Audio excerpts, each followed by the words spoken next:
दाक्षशिरोर्वावहे सहस्रनाम्ने पुरुषाय शाश्वते सहस्रकोटियुगधारिणे नमः। अज्ञानतिमिरान्धस्य ज्ञानाञ्जनशलाकया चक्षुरुन्मीलितं येन तस्मै श्रीगुरुवे नमः। सद्गुरु चरण कमलेभ्यो च नमो नमः।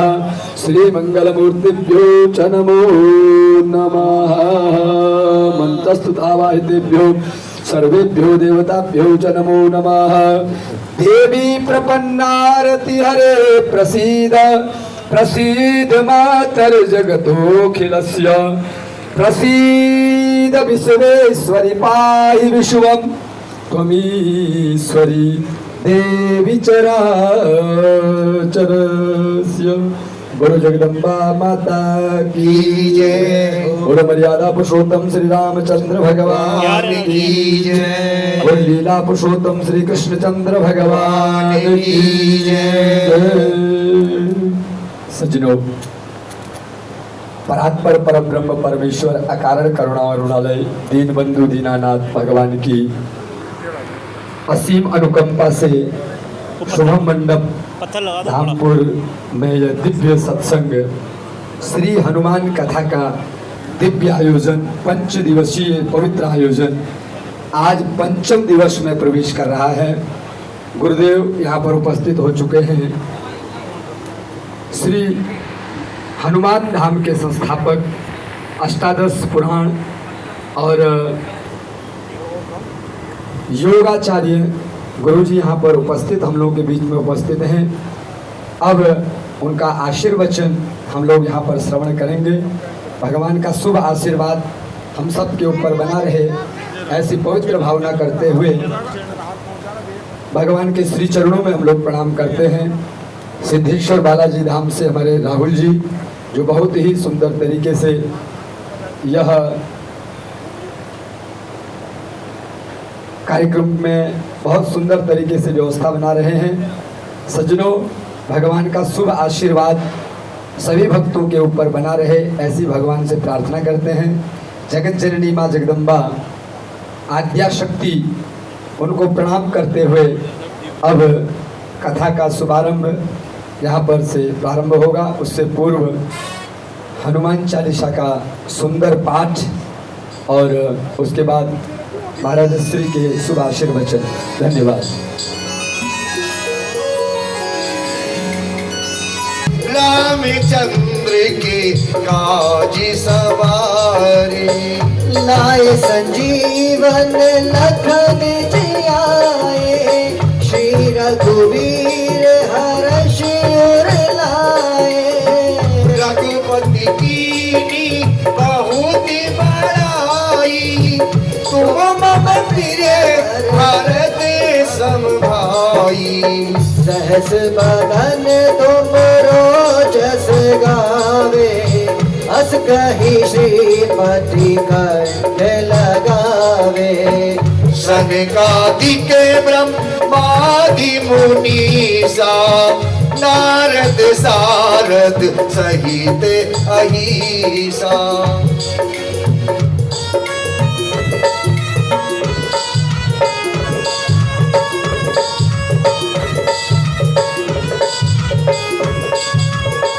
जब कुबेर दिगपाल जहाते। कभी कोविद कही सके कहाते। तुम उपकार सुग्रीव ही कीना। राम मिलाए राजीपद दीना।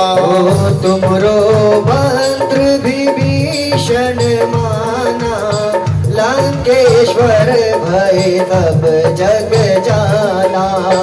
जुग सहस्त्री जो जनि पर भानु। लील्य ताहि मधुरी फल जानु। प्रभु मुद्रिका मेलि मुख माही। जल्दी लागे गए अचरज नाही।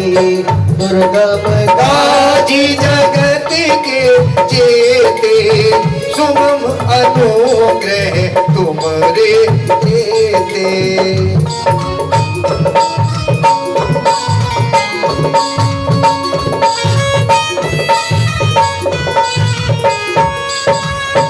राम द्वारे तुम रखवारे, हो तुम आज्ञा बिनु पैसारे। सब सुख लहे तुम्हारी सरना, तुम्हें सकेगा को डरना। आपन तेज संभारो आपे, तीनों लोक हाकते कापे। भूत पिशाचिनी कट नहीं आवे, महावीर जब नाम सुनावे। नासे रोग हरे सब पीरा, जपत निरंतर हनुमत वीरा। संकट ते हनुमान छुड़ावे, मम क्रम भजन ध्यान जो लावे।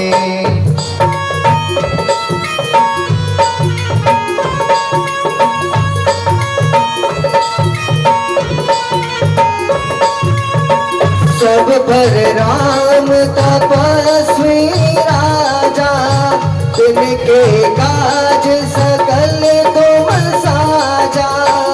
और मनोरथ जो कोई लावे, सोई अमित जीवन भले पावे। चारों जुग पर ताप तुम्हारा, है प्रसिद्ध जगत उजियारा। साधु संत के तुम्हें रखवारे, असुर निकंदन राम दुलारे।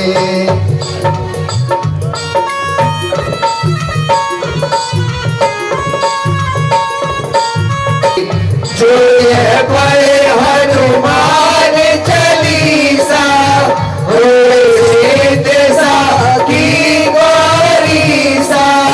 तुलसीदास सदा हरि चेरा, किए नाथ जय माहेरा। जय नाथ हृदय माहेरा।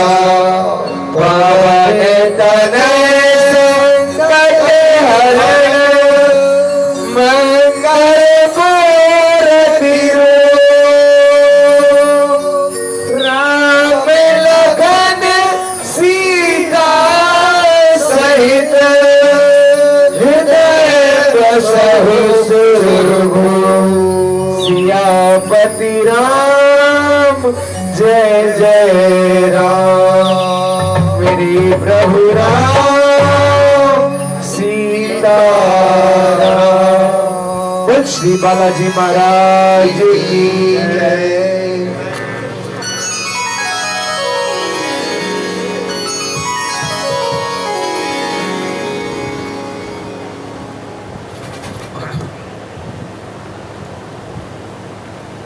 मूकं करोति वाचालं,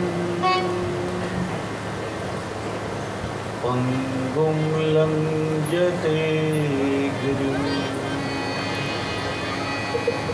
यत्कृपातमहं वन्दने परमानन्दमाधवम्।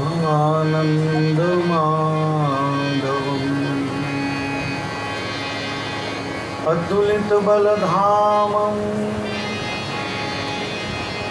हेमशैलाभदेहम्।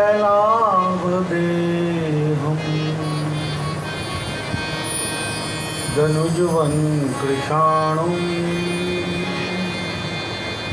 जानिनामग्रगण्यम्।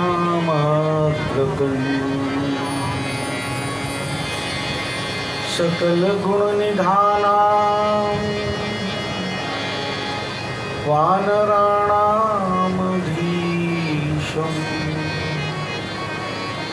रघुपति प्रिय भक्तम वात जातम धमामि।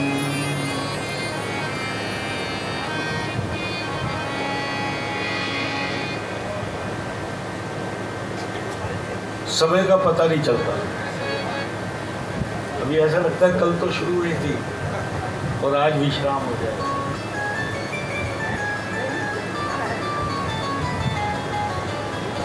एक बहुत विशाल मंदिर बन रहा था, सैकड़ों कारीगर काम कर रहे थे, अलग अलग टोली में बंटकर काम किया जा रहा था। मैं उस रास्ते से जा रहा था, मैंने एक पहली टोली से पूछा जो पत्थर तोड़ रही थी कि भाई क्या कर रही है। एकदम पलट के आवाज आई, दिखता नहीं है, आंखें फूट गई है, पत्थर तोड़ रहे हैं और क्या कर रहे हैं।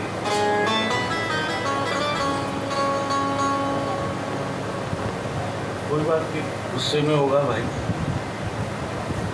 थोड़ा आगे बढ़े। एक दूसरी टोली भी पत्थर कूट रही, उससे पूछा कि भाई क्या कर रहे हो। क्या करें भाई साहब, ये पेड़ लगाया भगवान ने दिया है, गरीब बाल बच्चे हैं हमारे, उनके लिए रोटी कमाना। काम वो भी वही कर रहा है जो पहले वाला कर रहा है, ध्यान रखें। थोड़ा और आगे बढ़ा मैं, तीसरी टोली भी बड़े बड़े पत्थर कूट रही थी, संगमरमर की कटिंग हो रही थी। मैंने उनसे पूछा, मैं कहा भाई साहब क्या कर रहे हो। वो हथेली छोड़ हथौड़ा और छेनी लेकर खड़ा हो गया और नाचने लगा। प्रभु का मंदिर बन रहा है, सेवा कर रहा हूं।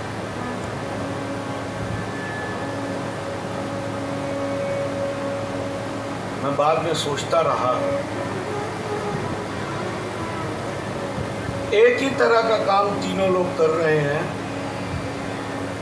एक ही तरह की तीनों को पैगार मिलेगी, लेबर की जो भी होगी वो मिलेगी, मजदूरी। एक ही टाइम टेबल है तो तीनों का, लेकिन तीनों की सोच में कितना फर्क है।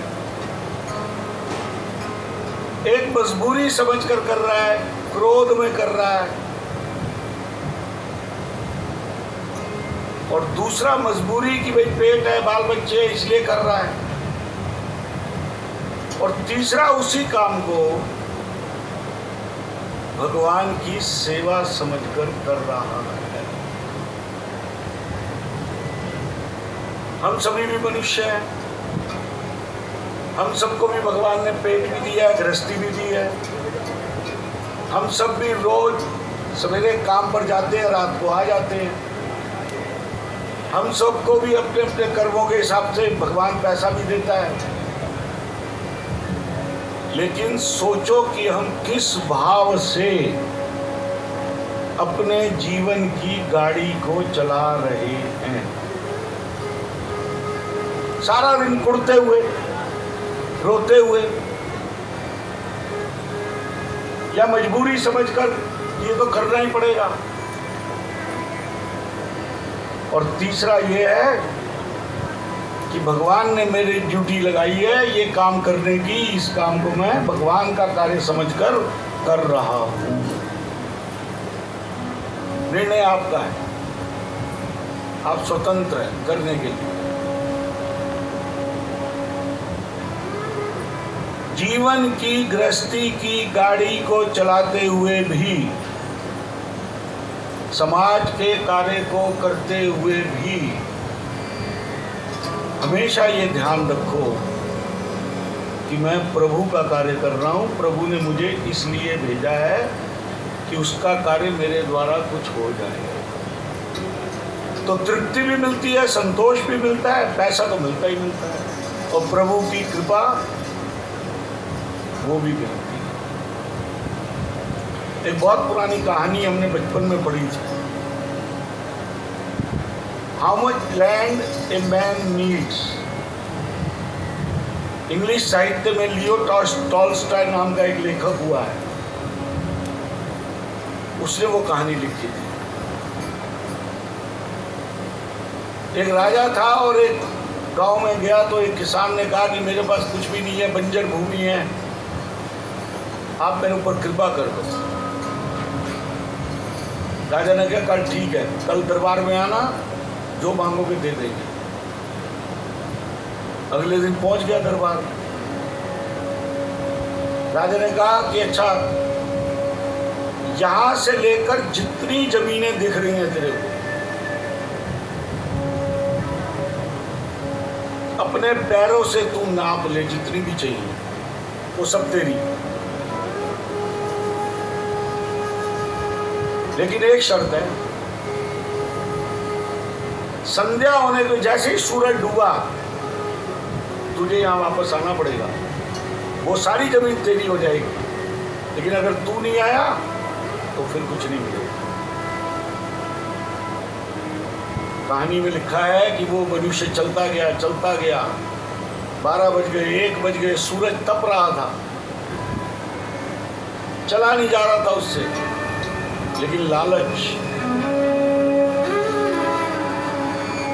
सिर तो हिला रहे हो, सबके मन में है और होता है, मनुष्य का स्वभाव। कभी हम साइकिल पर चलते थे, गांव में रहते थे, घर में बिजली तक नहीं होती थी, लालटेन चलाते थे, हम सोचते थे साइकिल मिल जाए।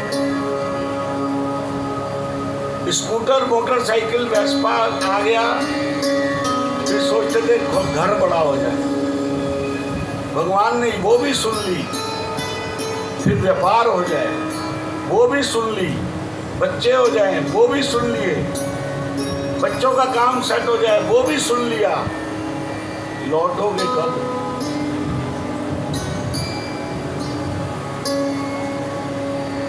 ये प्रश्न मैं दे रहा हूं आपको आज कथा के अंतिम में, कब लौटोगे? अरे गवर्नमेंट भी 60 साल या 58 साल में रिटायर कर देती है, ना के बराबर।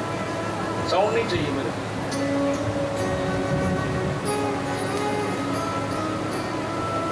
58-60 साल में गवर्नमेंट भी रिटायर कर देती है,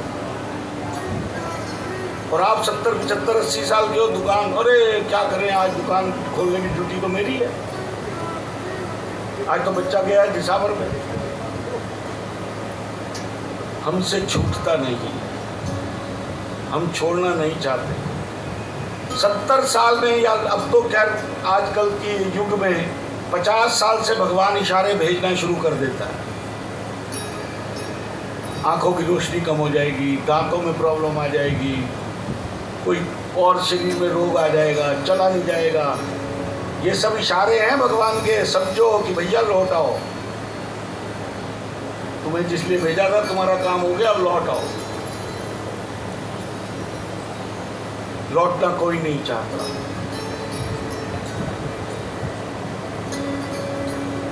उसने भी ऐसा ही किया, उसको कहा और 2-4 कदम नाप लूं, ये भी जमीन मेरी हो जाएगी, दाएं बाएं की सारी।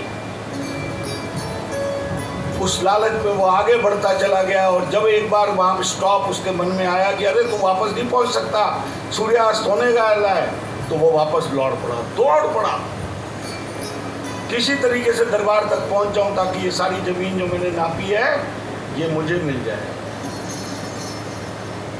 कहानी का अंत ये है कि 3 फुट 1 गज यहां से वहां तक दरबार रुक था, और वो वहीं गिरा और उसका प्राण खत्म। शीर्षक था कहानी का, how much land a man needs. कितनी जमीन चाहिए भाई? हम किसी और धर्म के तो है नहीं कि हमें दफनाने के लिए भी एक पूरा 5-6 फुट का जगह चाहिए। हमारा तो शरीर ही अग्नि में समर्पित हो जाता है, और इतना सा हरिद्वार ऋषिकेश गंगा में बहाते हो ना, इतना सही तो होता है। और कितना होता है वो रखो पोटली यहाँ पर, कितनी जगह चाहिए आपको। अंत यही, इसलिए लौटना सीखो, कहीं तो लिमिट लगाओ। ईश्वर की कृपा से आपने बहुत पैसा कमा लिया, अब तो रुक जाओ, समाज का काम करो, देश की धर्म की सेवा करो, या मरते दम तक पैसा पैसा पैसा पैसा चिल्लाते रहोगे। और वैसे अगर इसको दूसरे ढंग से सोचो, सिक्के के दूसरे पहलू की तरफ से, सोने के लिए रात को आपको कितने कमरे चाहिए भाई? बोलो।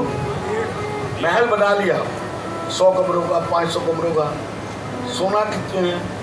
दलान में सोओगे या एक कमरे में सोओगे? वो भी 6.5 बाई 6.5 फुट के बेड में, ज्यादा कोई जो होगा तो 8 फुट के बेड में। तो भाई 8 बाई 8 की जगह ही तो चाहिए। रोटी कितनी खानी है? बोलो। अब मैं तो बहुत ज्यादा खाता हूं, तो इसलिए मेरी आलोचना भी करते हैं लक्ष्मी जी। जहां जाओ वहां यही शिकायत होने को मिलती है, आप बहुत ज्यादा खाते हो। कितनी खाओगे भाई? 2 फुलके, 3 फुलके, 4 फुलके, 1 सब्जी, 2 सब्जी, 3 सब्जी, 1 स्वीट डिश, 2 स्वीट डिश। और आजकल के युग में तो घर घर में ब्लड प्रेशर और शुगर। ब्लड प्रेशर में नमक नहीं खाना, शुगर में चीनी नहीं खानी, फिर क्या खाओगे? सोचो। एक लिमिट, एक लक्ष्मण रेखा खींचो जीवन के अंदर। प्रभु भी यही चाहते हैं। बस अब बच्चों को संभाल दिया, बच्चे बड़े हो गए, समझदार हो गए, कारोबार कर रहे हैं। मेरी गाइडेंस की जरूरत होगी, तुम मेरे से पूछ लेना, मैं दुकान पर नहीं आऊंगा। मैं कारखाने में आऊंगा, लेकिन मैं अलग से बैठा रहूंगा कमरे में। तुम्हें कुछ पूछना है तो पूछो, मैंने तुम्हें पढ़ा लिखा दिया, तुम्हारे को पैरों पे खड़ा कर दिया, कारोबार की समझ दे दी, करो अपने आप। और याद रखो, आप सब व्यापारी हो, इसलिए बता रहा हूं, जो युवक गलतियां करके अपने व्यापार में या कारोबार में या जॉब में सीखता है और फिर आगे बढ़ता है, आप जितनी मर्जी सलाह दे दो, वो आगे नहीं बढ़ सकता। विचार करो। और ये वही स्थिति है।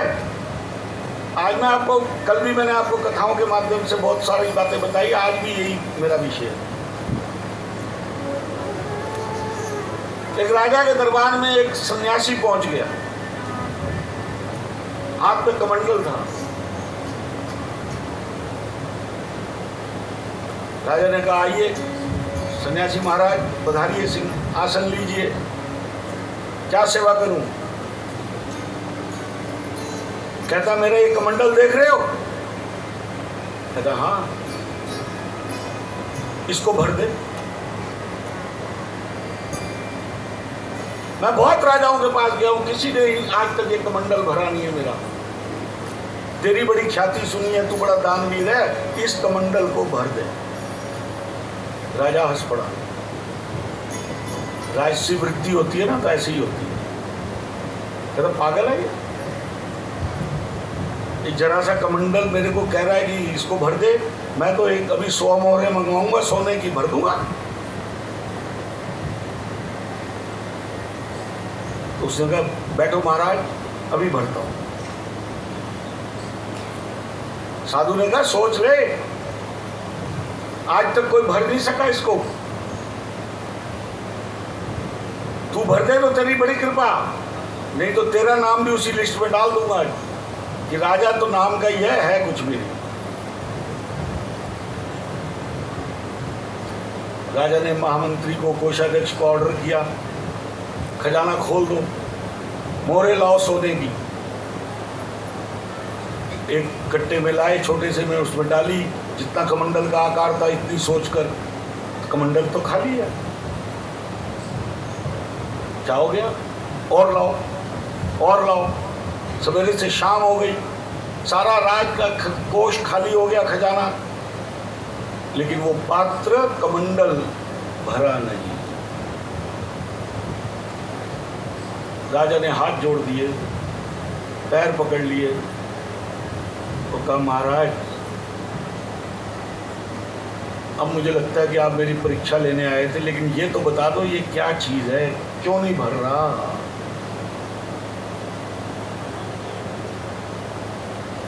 उस सन्यासी ने कहा ये कमंडल तेरे और मेरे हृदय, मन और बुद्धि से बना है।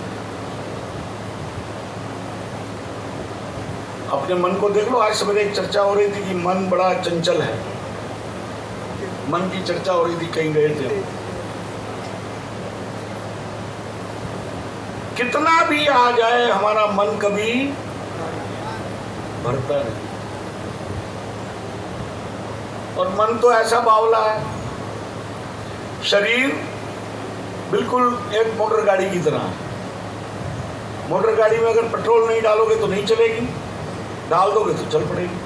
कभी भी आपकी किसी भी ब्रांड की कार हो, वर्ल्ड में लेक्सस तक हो, रॉयल रॉयस हो, वही आपको इंडिकेट करती है कि नहीं नहीं इंडियन ऑयल से नहीं, भारत पेट्रोलियम से डलवा दो, भारत पेट्रोलियम नहीं रिलायंस से डलवा दो। नहीं करती, उसमें पेट्रोल डाल दो चलती रहती, पेट्रोल नहीं होगा खड़ी हो जाएगी। शरीर भी यही है, थोड़ा सा अन्न दे दो चलता रहेगा। भूखे रहो, व्रत उपवास रखो, या कोई जैन बंधु होंगे तो वो जैन मुनियों को देखते होंगे, तो शरीर वो तो अपना शरीर भी आहार को छोड़कर छोड़ते हैं, ताकत ही नहीं होती। तो ये कमंडल उससे भरा है, तुम्हारे मन से भरा है, मेरे मन से भरा है, ये कभी भरता नहीं है। इसलिए जो कल बात बताई थी, किसी भी वस्तु का, किसी भी ज्ञान का, किसी भी पैसे का अहंकार कभी बढ़ता। आप एक ईंट उठाओगे, आप अपने आप को बहुत बड़ा अरबपति मानते हो, एक ईंट उठाओगे 5 अरबपति और निकल आए, आप नहीं जानते उसको। इसलिए पैसा तो मैंने बताया था कि जाने वाली चीज है, अहंकार नहीं करना। ज्ञान के भी कल मैंने बताया था कि ज्ञान की अहंकार भी मत करो। आपसे ज्ञानी और मेरे से ज्ञानी बहुत बड़े बड़े हैं। जो भी कार्य हमारे को प्रभु ने सौंपा है, जीवन के अंदर दिशा दी है, उस कार्य को ठीक भाव से, भक्ति भाव से करते रहो। यही मनुष्य का कर्तव्य है और इसी में जीवन की सार्थकता। दाएं बाएं मत भटको। और लौटने का समय तो 60 के बाद तो निर्णय कर लो। पहले जमाने में हम कहते थे 4 आश्रम होते हैं, गृहस्थ आश्रम 1 से 25 साल, फिर होता है पहला बाल ब्रह्मचारी, ब्रह्मचर्य, फिर गृहस्थ, फिर वानप्रस्थ और फिर वानप्रस्थ के बाद संन्यास। 25-25 साल के कालखंड बनाए थे भगवान ने। 100 वर्ष आयु होती थी और पहले आशीर्वाद भी यही होता था, जीवेद शरदा शतम, कि 100 सर्दियां आप अपने शरीर पर झेल सकते हो, 100 साल तक जियो। आज के युग में थोड़ा लेट हो गया मामला, तो 1 से 30 साल ब्रह्मचर्य लगा लो, 27, 28, 30 से 60 साल तक गृहस्थ लगा लो। 60 के बाद वानप्रस्थ में आ जाओ। वानप्रस्थ का अर्थ ये है, मोह माया छोड़ दी, बच्चे को संभाल दिया, अब समाज का कार्य, देश का कार्य, धर्म का कार्य, उसमें समय लगाऊंगा। और कुछ लोगों की प्रवृत्ति भक्ति में होती है तो भक्ति में मन लगाओ, कोई ऐसी बात नहीं। लेकिन एक लिमिट रखो, एक रखो, 60 रखो, 62 रखो, ये आपके ऊपर है, 65 रखो, 70 रखो। अब इसके बाद मैंने पैसा नहीं कमाना, पैसे का कोई उपक्रम नहीं करना। और वैसे भी सोचो, आप व्यापारी हो, जिस आदमी ने 60 साल तक पैसा नहीं कमाया,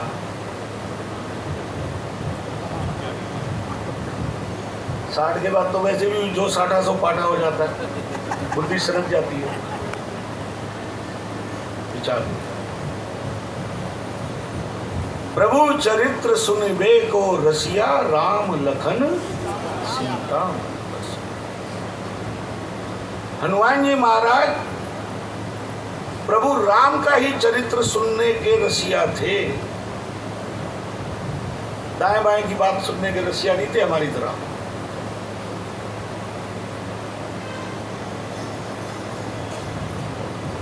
कीर्तन कर रहे थे, पहाड़ पर बैठे हुए राम राम का नाम उच्चार रहे थे। अचानक शनिदेव वहां से निकले। आज शनिवार है ना, इसलिए ये कथा सुना रहा हूं। शनि तो उदंड था, शनि को तो सूर्य ने अपना पुत्र मानने से इनकार कर दिया था। शनि ने तो कह दिया था, सूर्य ने, कि भाई शनि को कोई अर्घ नहीं देगा। देवताओं को अर्घ दिया जाता था, पूजा की जाती है, इसको कोई पूजेगा नहीं, ये देवता नहीं है। और शनि घूम रहा था, इसको तंग कर, उसको तंग कर, इस ऋषि को तंग कर, उसके आश्रम में जा तो विध्वंस कर।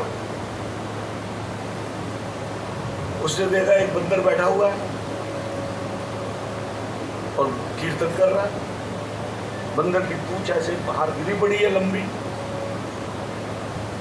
शनि जाकर उसकी पूंछ के ऊपर खड़ा हो गया। बंदर की जो पूंछ होती है, अगर उसके ऊपर दबाव दो, जैसे सांप का जो अंतिम छोर है उस पर दबाव दो तो सांप एकदम फुफकारता है। मध्य में करोगे तो नहीं होगा। तो हनुमान जी का थोड़ा सा कीर्तन करते करते टूटा कि नहीं, क्या किया, किसने किया? देखा, कहते महाराज आप कौन है? कहते ये क्या कर रहा तू बंदर, मेरे रास्ते से हट, जानता नहीं मैं कौन हूं? हनुमान जी तो कभी किसी से वो नहीं करते थे, वो तो शांत में रहते थे। लेकिन जब जरूरत पड़ती थी तो घूसा और गदा तो मारते ही थे। तो उन्होंने फिर से हाथ जोड़े कि महाराज मैं कीर्तन कर रहा हूँ, भगवान का नाम ले रहा हूँ, आप मुझे क्यों डिस्टर्ब कर रहे हो? इतनी जगह पड़ी है, आप चले जाओ, मैं तो इधर से ही जाऊंगा, मेरे रास्ते कोई रुक नहीं सकता, मैं शनि हूँ। हनुमान जी को तुरंत ध्यान आया, अरे मेरे गुरुदेव सूर्य का पुत्र शनि, जिसको देवताओं से च्युत कर दिया था हमारे सूर्यदेव भगवान ने। समझ गए कि ये उद्दंड है। कहने लगे प्रभु मुझे कीर्तन करने दो, फिर भी कहा मुझे करने दो, मुझे डिस्टर्ब मत करो। जब शनि ने कहा कि नहीं है कुछ भी, मैं सुनूंगा नहीं, मैं मारूंगा तेरे को, ऐसी ऐसी भाषा बोलने लगा वो, तो हनुमान जी थोड़ा और बड़े हो गए और अपनी पूंछ भी बड़ी कर और उसमें उसको शनि को लपेट दिया। अब पहले कीर्तन कर रहे थे बैठ बैठ कर, आपने वो चित्र देखा ही होगा, नहीं तो हमारे हनुमान धाम आइएगा तो वहां आपको दिखाई देगी मूर्ति। अब खड़े हो गए, पर्वत श्रृंखला थी, तो एक पैर इधर रखते थे, राम राम राम राम राम राम राम राम। अब बानर जिसकी पूंछ हो और उसमें कोई आदमी लिपटा हुआ हो, क्या स्थिति होगी? इधर करे तो उधर गिरे एक चट्टान से, उधर करे तो इधर गिरे एक चट्टान से। थोड़ी देर में शनिदेव लूलुआन हो गए। ये कथा है पूरी। शनि ने हाथ जोड़े, प्रभु मेरे से गलती हो गई, आप मुझे बताओ क्या किया तो। लेकिन मेरे एक बात सुन लो, जैसे लंकिनी ने कहा था ना, मैंने आपको सुनाया था, मुझे तो मेरे पिता ने ही देवताओं से हटा दिया, जायदाद से बेदखल कर दिया, मेरे को कोई पूछता नहीं है, मैं इसीलिए उद्दंड हो गया। आप इतनी कृपा करो कि कुछ ऐसा रास्ता निकाल दो मेरा। तो हनुमान जी ने कहा ठीक है, पहले वचन दे कि आज के बाद तू कोई उद्दंडता नहीं करेगा। मैं वचन देता हूं। ये जो आप बार बार कहते हो ना, शनि आगे बैठ गया, कुंडली में ढैया हो गई, सैया हो गई, सतसात सैया हो गई, कहते हैं ना महाराज जी, ये हमारे ही कर्मों का फल है, शनि का कोई दोष नहीं।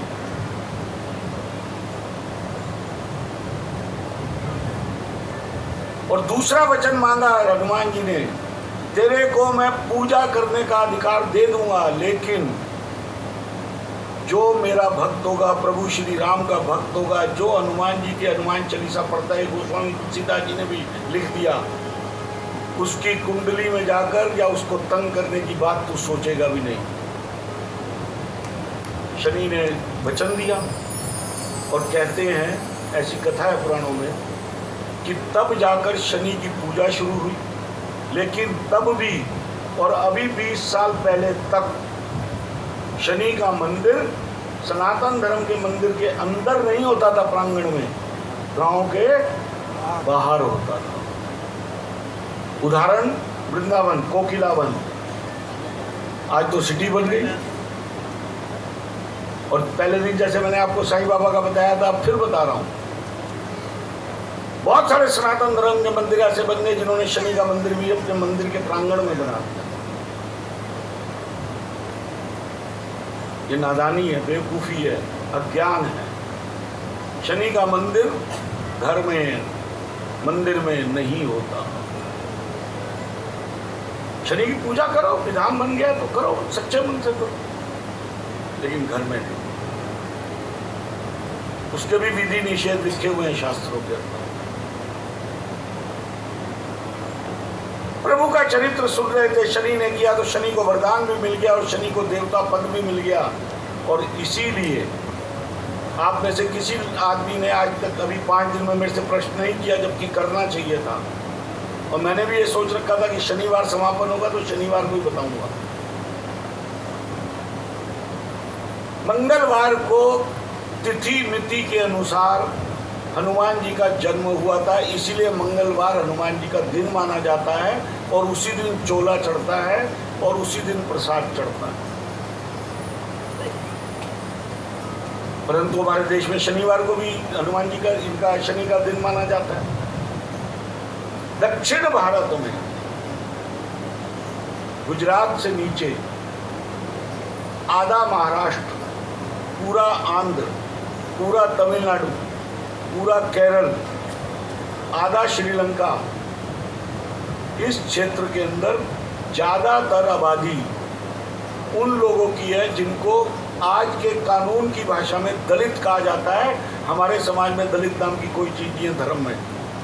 हमारा कोई दलित नहीं है, हमारे सब भाई।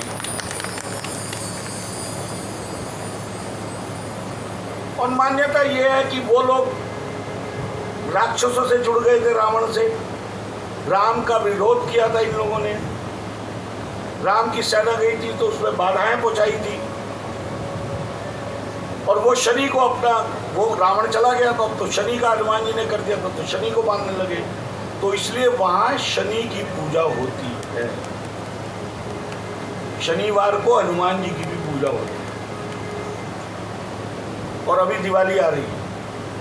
दीपावली से एक दिन पहले उसको कहते हैं काली चौदस। सुना होगा आपने। हम उस दिन कहते हैं छोटी दिवाली, नरक चतुर्दशी। काली चौदस वाला वो दिन था जो मिति लिखी है, जिस दिन हनुमान जी ने शनि को आशीर्वाद दिया। इसीलिए साउथ में ज़्यादा काली चौदस, गुजरात में भी काली चौदस का त्यौहार मनाया जाता है। प्रभु चरित्र सुनिवे को रसिया। मेरे प्रभु के चरित्र सुनने में अगर कोई बाधा बनता है तो उसको कुछ ना कुछ तो भगवान भी दंड देगा, और मेरा सामर्थ्य होगा तो मैं भी दंड दूंगा। मेरे भजन में बाधा नहीं करो भाई। राम लखन सीता मन बसिया। अब इसके दो अर्थ। राम लखन सीता ये हनुमान जी के मन में बसते थे। लेकिन इसका वाइस वर्सा अर्थ है, राम लखन सीता के मन में भी हनुमान जी बसते थे। कल बताई थी ना कथा। सब चले गए, सबको उपहार दे दिए, सब गए, सबने वो देख लिया कि अब इसको हटा नहीं सकते हनुमान को। कल सुनाई थी कथा। अब सब दरबारियों ने सोचा और कहा इशारों इशारों में कि भगवान के कान तक ये बात पहुंचा दो। शायद होता है ना कई बार, कोई अफवाह छोड़ दो, कोई बात झूठी बता दो। नेगेटिव या झूठ बड़ी तेजी से फैलता है, यहां तक फैल जाता है कि सच को साबित करने के लिए भी टाइम लग जाता है। कि भाई हनुमान को तो कुछ मिला नहीं, शायद हनुमान के मन में आ जाए बात कि भाई मेरे को तो प्रभु ने कुछ दिया ही नहीं। होते होते बात राम जी तक पहुंच गई। राम जी ने कहा कि अच्छा, दरबार लगा हुआ था, सब लोग खड़े थे। विभीषण एक 9 लखा हार स्वर्ण मंडित श्रीलंका की तरफ से भेंट देने के लिए सीता माता के लिए लाए थे। वो सीता माता ने पहना हुआ।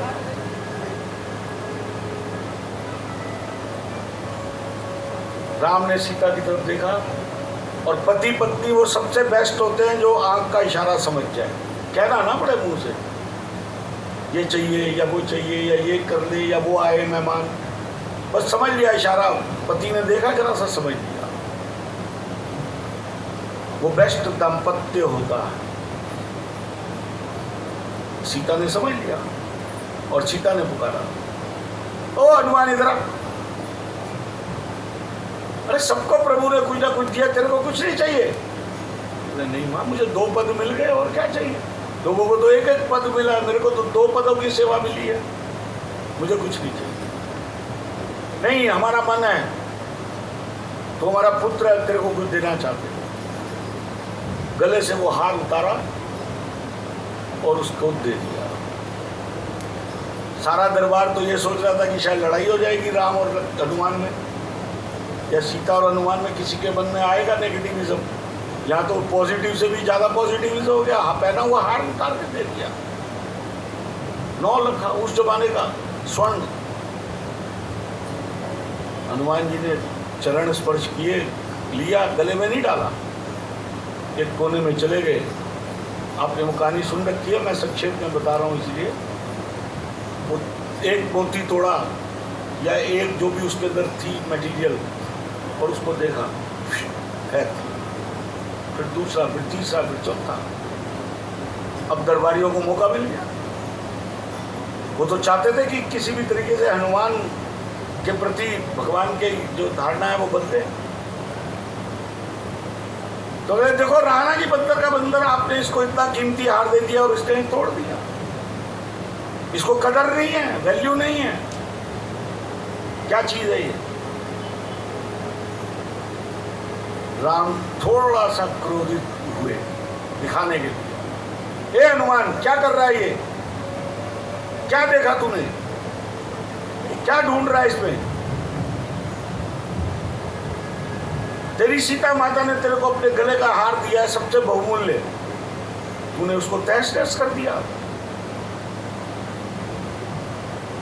हनुमान जी हाथ जोड़कर भगवान के चरणों में पड़ गए और कहा, प्रभु, मेरा इरादा ना सीता माता का अपमान करने का था, ना इस हार का अपमान करने का था। मैं तो ये देख रहा था कि इस हार में जो जो मोती है या पत्थर है या जो भी स्वर्ण है, उसमें आप मेरे प्रभु की और मेरी माँ सीता की छवि है या नहीं। क्या देखा? हनुमान जी ने कहा कि मुझे इसमें कोई आपकी छवि दिखाई नहीं दी, इसलिए मेरे जीवन में वही चीज बहुमूल्य है जिसमें मेरे प्रभु की छवि के दर्शन मुझे हो। मेरे लिए ये हार चाहे कितना भी कीमती हो, कोई मायने नहीं रखता। राम लखन सीता मन बसिया। भक्ति करो तो ऐसी करो। मैं रोज आपको भक्ति और शरणागति पे ही बता रहा हूं। भगवान को भजो तो ऐसे भजो कि भगवान भी लगे कि कल बताते हैं नारद की कि भगवान जिसको भजते हैं वो है हनुमान जी। भक्ति करने के हमारे शास्त्रों में, हमारे सनातन धर्म में 4 मार्ग बताए गए हैं। आप में से कोई कभी पुष्कर गया है? पुष्कर, अच्छा किसी का मतलब धामपुर तो अब शहर हो गया, कोई गांव के सब रहने वाले गांव के हैं पुराने कि नहीं? किसी ने देखा है गांव के अंदर जोहड़ होते थे? जोहड़ देखे हैं? पुष्कर तीर्थ में भी आपने वो जो देखा होगा, चारों तरफ लेक है, बीच में उसमें 3 तरफ तो सीढ़ियां हैं बड़ी बड़ी, और एक तरफ सीढ़ियां नहीं है, वो सिर्फ सपाट है। क्यों? हमारे शास्त्र कहते हैं भगवान की भक्ति करने के लिए 3 सीढ़ियां हैं। गीता में यही ज्ञान है सारा। गीता के 18 अध्याय ये एक लाइन में सुन लो। पहली सीढ़ी है ज्ञान। ज्ञान के माध्यम से प्रभु की भक्ति करता हूं मैं, तो ज्ञान भी वो सीढ़ी है जो प्रभु तक पहुंचाती है। दूसरी सीढ़ी है कर्म। हमारे कर्म अच्छे होंगे, प्रभु के लिए किए हुए कर्म होंगे, वो भी हमें प्रभु के पास पहुंचाते हैं, उसकी कृपा देते हैं। और तीसरी सीढ़ी है भक्ति। गीता में कहता है ना अर्जुन की मेरे को कुछ समझ में नहीं आ रहा जो तुमने कहा। जरा कल्पना करो, उस समय का सबसे बड़ा वीर धनुर्धर अर्जुन, उपदेश देने वाले भगवान श्री कृष्ण, और पूरी गीता सुनाने के बाद अर्जुन कहता है मुझे कुछ समझ में नहीं आया, सब ऊपर से निकल गया। तब भगवान ने क्या दिखाया? विराट स्वरूप। तब उसने धनुष उठाया। बहुत सारे लोग हैं कहते हैं जी हम कर्म नहीं कर सकते, हम ज्ञान भी नहीं है हमारे को, हम पढ़े लिखे नहीं हैं, हम तो सिर्फ भगवान की भक्ति करना चाहते हैं, जानते हैं। तो भक्ति के मार्ग से प्रभु को पाया। और ऐसे बहुत सारे उदाहरण हैं हमारे इतिहास में। मीरा ने भक्ति से पाया, राधा ने भक्ति से पाया। इन लोगों ने कर्म तो नहीं किया, भक्ति की। गोपियों ने भक्ति से पाया कृष्ण को।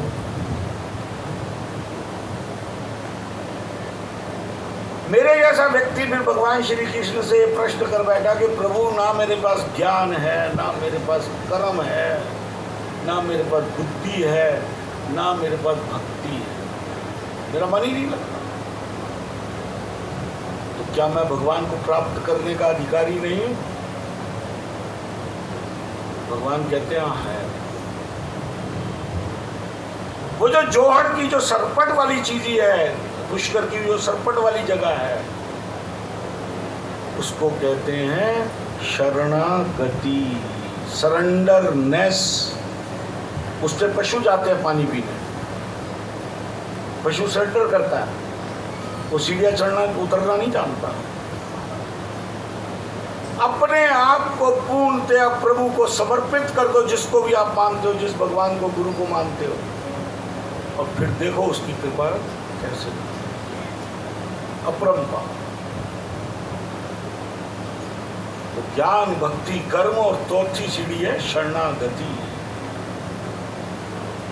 अपने आप को पूर्ण समर्पित करो,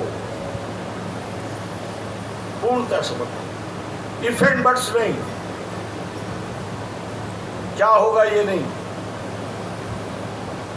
प्रभु करेगा, उस पर भरोसा रखना। प्रभु चरित सुनिबे को रसिया, राम लखन सीता मन बसिया, सूक्ष्म रूप धरी सिय ही दिखावा, विकट रूप धरी लंक जरावा। परसों आपको शायद कथा सुनाई थी। हनुमान जी लंका पहुंच चुके हैं। लंकिनी ने रास्ता रोका, उसके बाद आशीर्वाद दिया, अंदर चले गए लंका में। अब हनुमान जी को तो मंदिर के अलावा कुछ दिखता ही नहीं था, और इसलिए बहुत सारे लोग मेरे से प्रश्न करते हैं सुंदरकांड में, सुंदरकांड की जब कथा करता हूँ मैं, कि ये हनुमान जी ने ये गोस्वामी ने क्या लिख दिया, तुलसीदास ने, मंदिर मंदिर प्रतिशत शोधा, कि भाई मंदिर मंदिर मंदिर कहाँ थे, वहाँ तो राक्षसों के महल थे। लेकिन हनुमान जी ने मंदिर के अलावा कोई चीज़ देखी नहीं थी, इसलिए वो मंदिर समझकर उसका शोध कर रहे थे। और सीता कहाँ मिलेगी? रावण के महल में मिलेगी? नहीं, उनको विश्वास था कि सीता मिलेगी तो मंदिर में मिलेगी।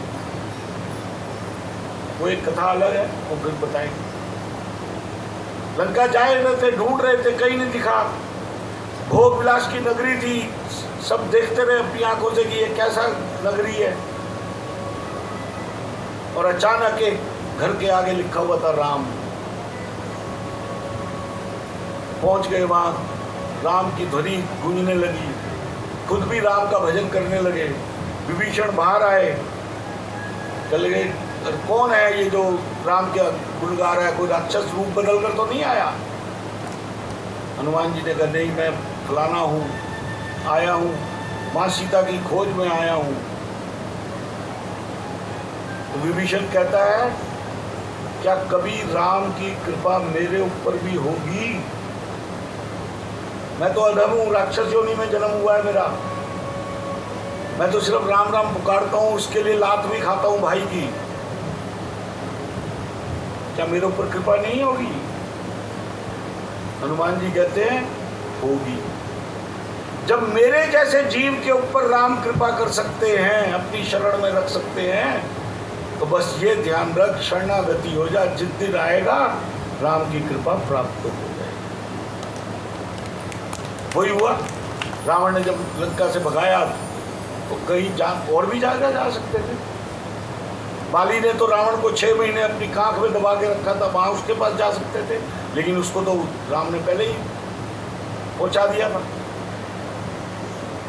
बहुत सारे एवेन्यूज थे अगर हिस्ट्री में सर्च करें तो, लेकिन हनुमान याद थे कि हनुमान कह गया है कि वहां जाओ, और वहां गए और लंका के राजा बन गए।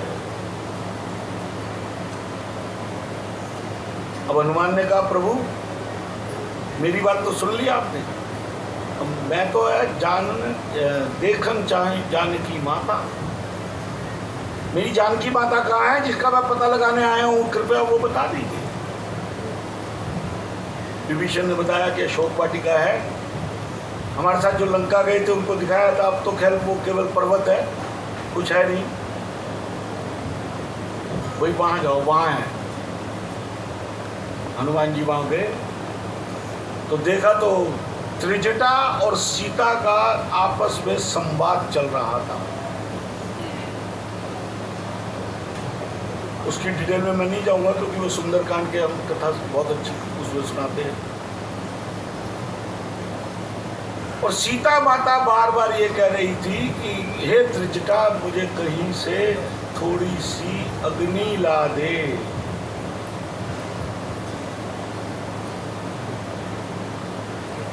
मैं उसमें अपने प्राण त्याग दूं।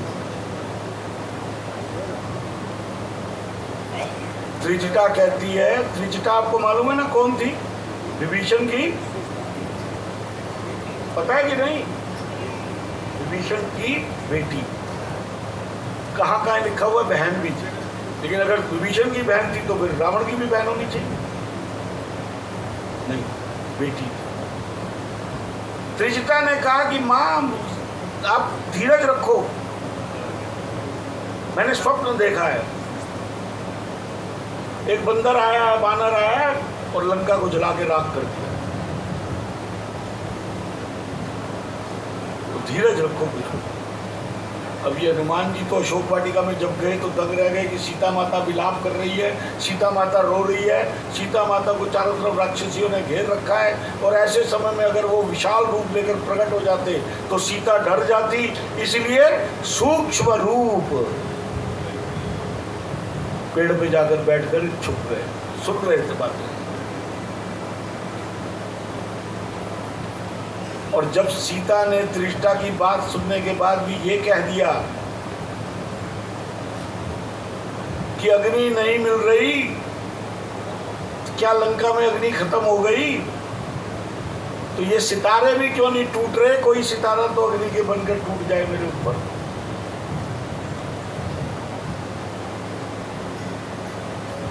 ये सारी विलाप सुनने के बाद कोई भी आदमी होगा तो वो अपनी कॉमन सेंस का यूज करेगा और उस समय उसको ढाढ़स बनाने की कोशिश करेगा। हनुमान जी ने जो मुद्रिका थी वो गिरा दी। माँ ने क्या कहा है कि कोई तो गिरे ऊपर से, कोई तारा तो गिर जाए, टूट कर आ जाए।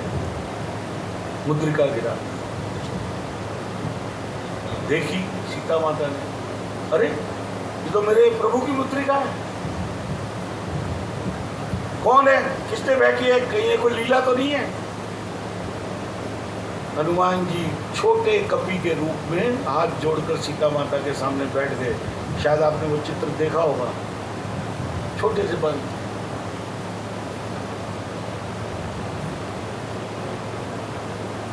प्रभु मुद्रिका मैं लेकर आया, आप धीरज रखो, समय आने पर स्वामी आएंगे, रावण को परास्त कर कर आपको लेकर जाएंगे। ये प्रभु ने संदेशा भेजा है आपके लिए, मैं आपको देखने के लिए आया था। सीता ने अपनी कहानी सुनानी शुरू कि क्या मेरे प्रभु, मेरे स्वामी आज भी मुझे उतना ही प्रेम करते हैं जितना पहले करते थे। वो कहानी बताई, वो सुंदरकांड में बड़ा अच्छा प्रसंग है, वो गाते हैं। हनुमान जी की चतुराई देखो, एक शब्द के अंदर सीता माता को संतोष पहुंचा दिया कि तुम जो अपना बखान कर रही हो मां, जितना प्रेम तुम कर रही हो अपने प्रभु स्वामी से, प्रभु आपसे दुगना प्रेम करते हैं। कोई और कहानी सुनाते हैं, ये करते हैं जी, वो है, विलाप करते हैं जी, ढूंढ रहे हैं आपको जी कि वो सुग्रीव की पवित्रता हो गई। इतनी लंबी रामायण करने की क्या जरूरत है? तुम जो कह रही हो कि तुम इतना प्रेम करती हो, तो तुम्हारे से दुगना प्रभु तुमसे प्रेम करते हैं। सीता को विश्वास नहीं होता, वो किसी को भी नहीं होगा। कोई ऐसी मेजर दुर्घटना हो जाए कभी तो ढाढ़स बंधाते रहो, उसको क्या होगा? उसको तो दर्द हो रहा है बेचारे को। और सीता के तो मन में पीड़ा थी। हनुमान जी समझ गए, विद्यावान गुणी अति चातुर, कि सीता माता को विश्वास नहीं हो रहा। जब राम जी ने अंगूठी दी थी हनुमान जी को, मुद्रिका बुलाकर, अंगद को नहीं दी, कल भी बताया था, परसों मैंने, याद रखना। अंगद युवराज था, उसको देनी चाहिए थी, उस टोली का नायक था, सेनापति था। भरोसा किस पर था? हनुमान जी पर। तो प्रभु ने हनुमान के कान में एक बात कही, सीता राक्षसों की नगरी में है, किस हाल में होगी मैं नहीं जानता। तुझे देखकर, तेरी बात सुनकर उसको शायद विश्वास भी ना हो, लेकिन एक बात याद रखना, जब जब लक्ष्मण, सीता और मैं तीनों होते थे, तब लक्ष्मण और सीता थे जो है वो मुझे रघुनाथ कह के पुकारा करते थे। लेकिन जब जब सीता और मैं अकेले में पर्णकुटी में होते थे, तो सीता मुझे करुणा निधान कहकर पुकारती थी। ये नहीं कहा कि ये सुना देना, ये कहा कि ये पुकारती थी, जा सफल होकर आ। हनुमान जी को भी याद था, प्रेजेंस ऑफ माइंड, अति चातुर। जो कुछ भी मेरे पास ज्ञान है वो प्रभु के काम आएगा।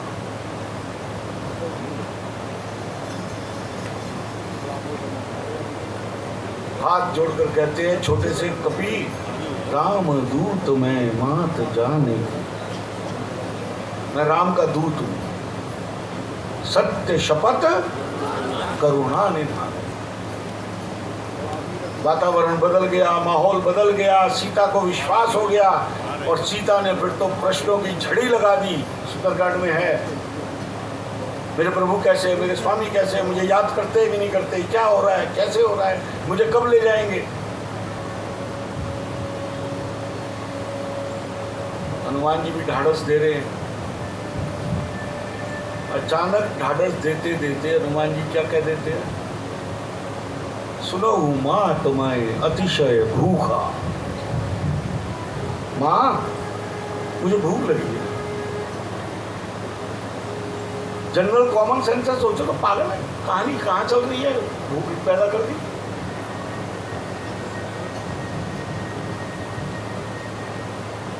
बेटे को जब भूख लगती है, बच्चे को जब भूख लगती है तो कहाँ जाता है, माँ के पास। घर में सब हो गए, सब बड़े प्यार करते हैं, पिता भी करता है, चाची भी करती है, बुआ भी करती है, दादी भी करती है, लेकिन भूख लगने पर कहाँ जाता है, माँ माँ माँ। तो जब सीता माता आपने मुझे पुत्र बना ही लिया तो माँ मैं तो बड़ी लंबी यात्रा करके आया हूँ, लांग कर आया हूँ, अभी तक जो भी मिला उसने ये कहा कि मैं तुझे खा जाऊंगी, खा जाऊंगा। सुरसा मिली, लंकनी मिली, सिहिका मिली, पहली बार माँ मिल रही है, माँ मुझे भूख लगी है, बताओ मुझे कुछ तो। फल देखन लागी अति रूखा, अशोक वाटिका में चारों तरफ फल थे। सीता ने कहा मैं समझ सकती हूँ, मैं ये भी जानती कि तूने ये क्यों कहा, परंतु एक बात ध्यान रखना, ये राक्षसों की नगरी है, राक्षस बड़े खतरनाक होते हैं। माँ, कोई भी माँ होगी, बच्चा चाहे कितना भी बड़ा हो जाए, कितना भी समझदार हो जाए, माँ के मन में डर रहता है कि नहीं रहता, बोलो माताएं बहनें बैठी है, बोलो लगता है नहीं कि नहीं कोई ऐसा काम ना करे जिसमें कोई डर हो। जरा स्कूटर लेके निकलेगा, ध्यान से चलाइयो, 100 तरह की उसको बातें बता देंगे। माँ को डर लग रहा था कि बेटा है मेरा, तो कहा कि एक काम करो, प्रभु का नाम अपने हृदय में रखकर फल खा लो। एक प्रश्न मुझे किसी ने किया था, शायद आपने किया था, कि जब प्रभु मुद्रिका थी उनके मुंह में, तो वो समुद्र कैसे लांघे? तो मुद्रिका समुद्र लांघने में बाधा बनती है क्या? यहां पर अध्यात्म का वो प्रसंग का याद रखना चाहिए जो संदेश वाल्मीकि और गोस्वामी तुलसीदास जी और हमारे शास्त्र देना चाहते हैं कि प्रभु मुद्रिका मेली मुखमाई का अर्थ है प्रभु के नाम का स्मरण 24 घंटे चलता रहना चाहिए। उन्होंने लंगोट तो पहन रखी थी, उंगली भी थी उनके पास,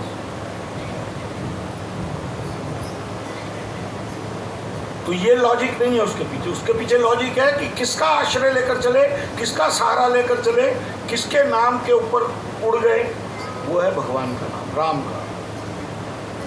और वही राम का नाम ही तो बताया उनको, सीता को ढाढ़स देते हुए, राम दूत में मात जानकी, सत्य शपथ करुणा निधानी।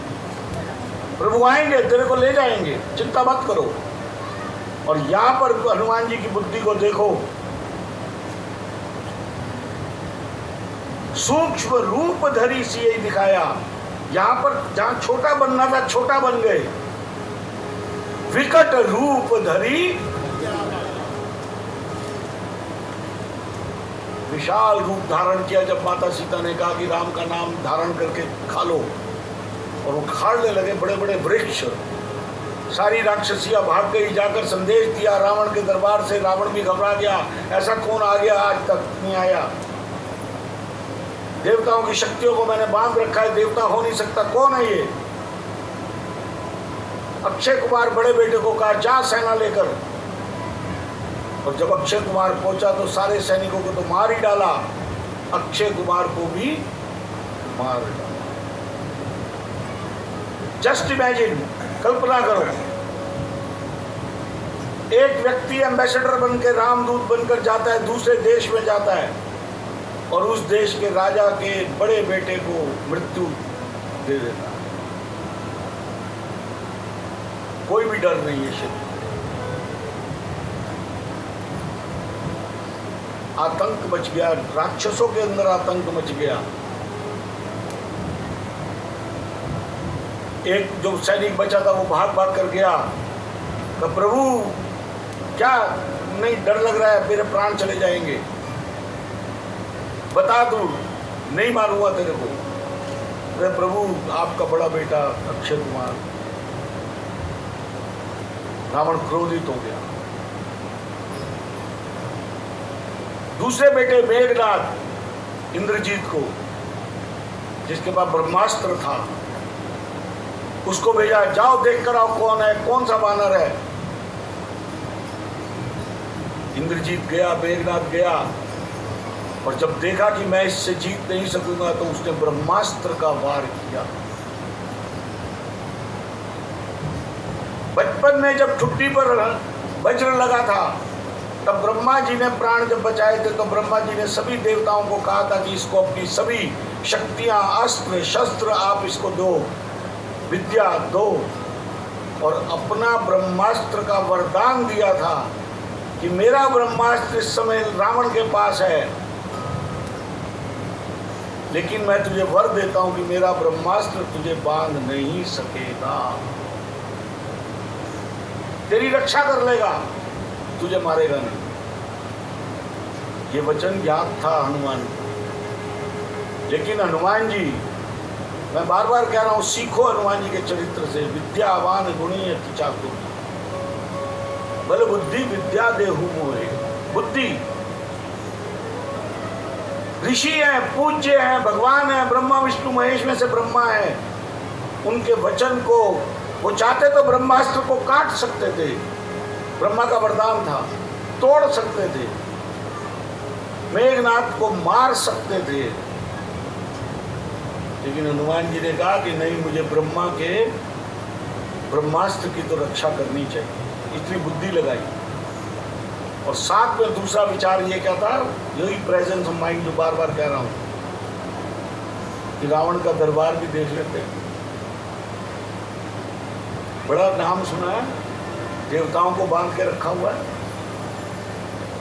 ये बांध कर ले जाएगा तो रावण के पास ही ले जाएगा, तो उसको भी देख लेते हैं। कल को आना तो यही है लड़ने के लिए, तो पता तो होना चाहिए कि क्या है। और डिप्लोमेसी के लिहाज से सोचो तो दूसरे देश की जासूसी की हर चीज, हर पॉइंट हमें पता होना चाहिए कि नहीं पता होना चाहिए। महायुद्ध में जा रहे हैं तो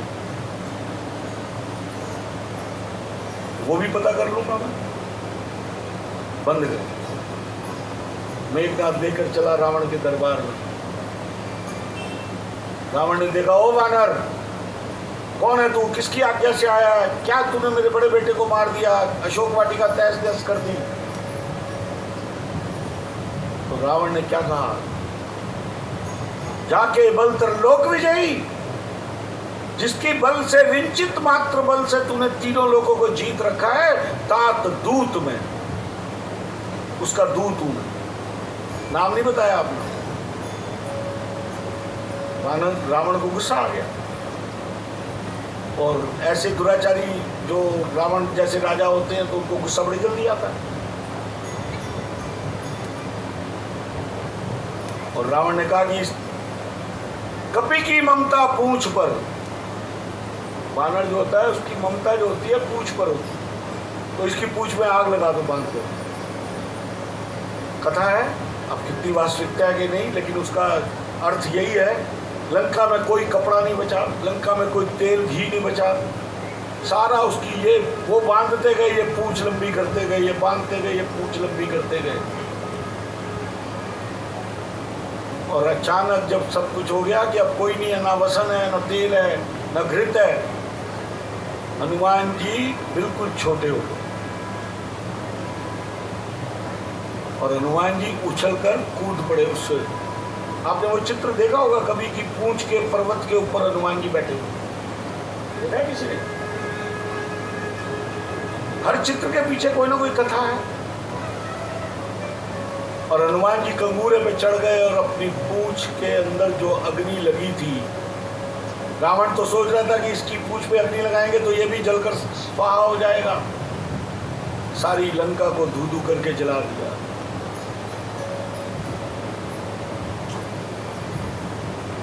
लंका जल गई। भीम रूप धरि असुर सहारे, रामचंद्र जी के काज सवारे। अब लंका जला दी, केवल विभीषण का घर छोड़ा और एक वैद्य सुषेण का घर छोड़ा।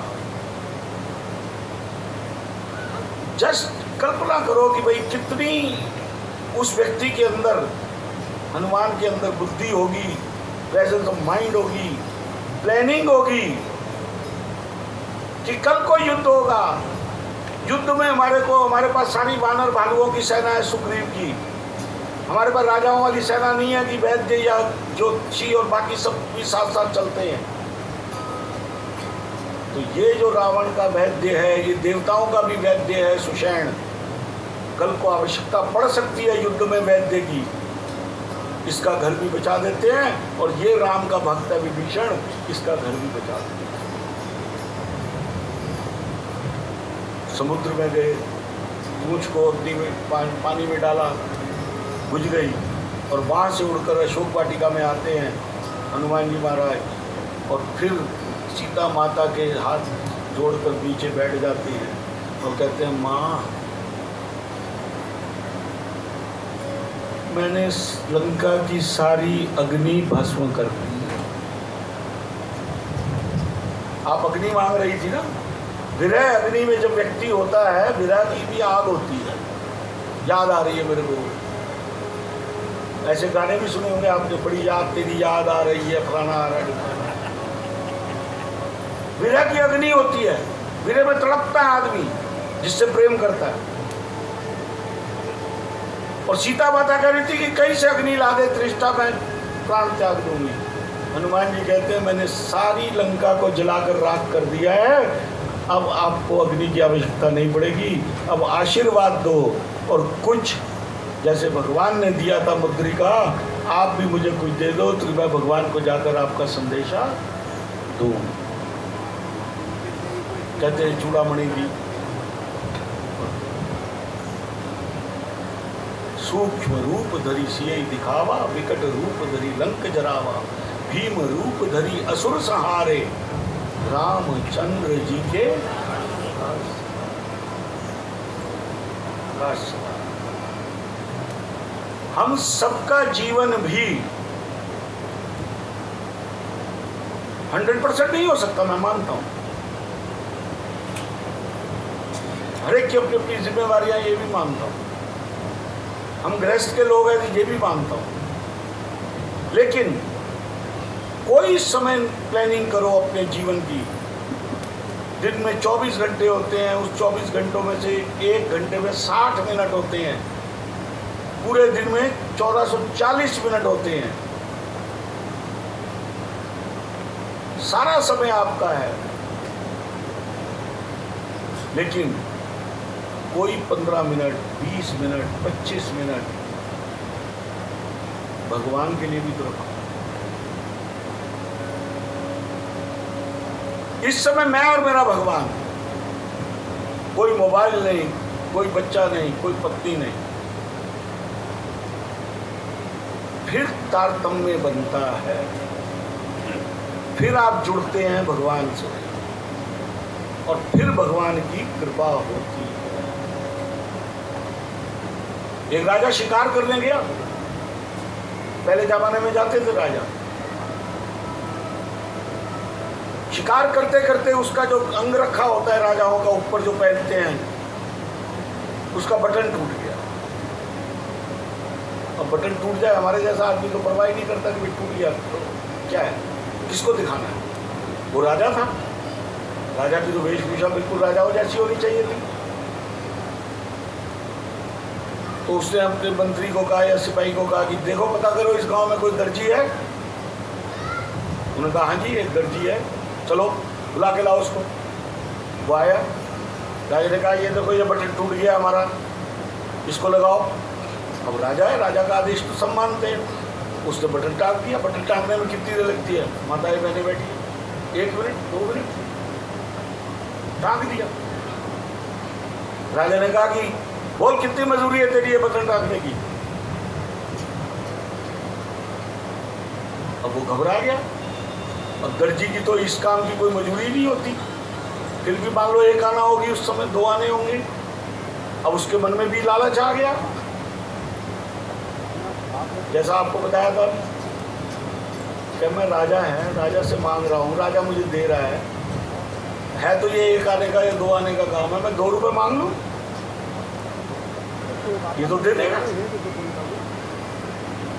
उसकी सोच कहां तक थी, 2 रुपए तक। अचानक राजा के मन में पता है क्या आया, और फिर ये भी सोच आई दर्जी के मन के अंदर कि मैं 2 रुपए मांगूंगा तो ये कहीं राजा है, तलवार उठा के मारेगा, तेरा 2 आने का काम है, उसके लिए 2 रुपए मांगता है, लूटता है लोगों को और मेरा गला काट दे।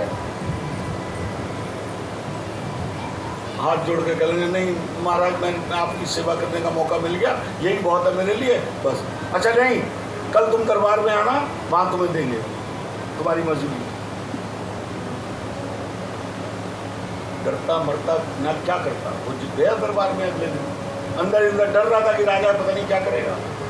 राजा ने कहा देख मैं तेरी बात से बड़ा खुश हुआ, कल तूने कहा कि मेरे को कुछ नहीं चाहिए, आपने सेवा की, लेकिन मैं राजा हूं, मेरा भी कर्तव्य बनता है तुझे कुछ देना। जा जिस गांव में तू रहता है उस गांव का तेरे को जागीरदार बना दिया।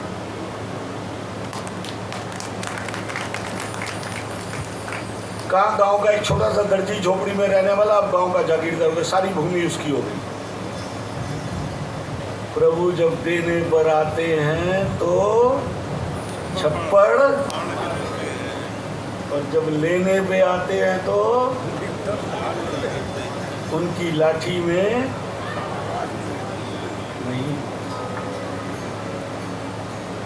बड़े बड़े करोड़पति अरबपतियों ने देखे हैं मिट्टी में मिलते थे,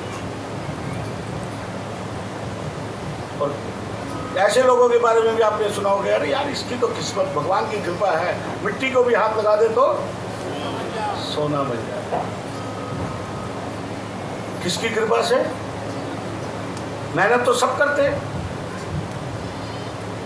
पैसा कमाने के लिए मेहनत तो सब करते, लेकिन प्रभु की कृपा होगी तो मिलेगा, नहीं तो नहीं मिलेगा। मैं न्यूयॉर्क यूनिवर्सिटी में कथा कर रहा था, वहां पर एक प्रोफेसर मेरे को मिलने आए, मैथमेटिक्स के, बनारस के रहने वाले।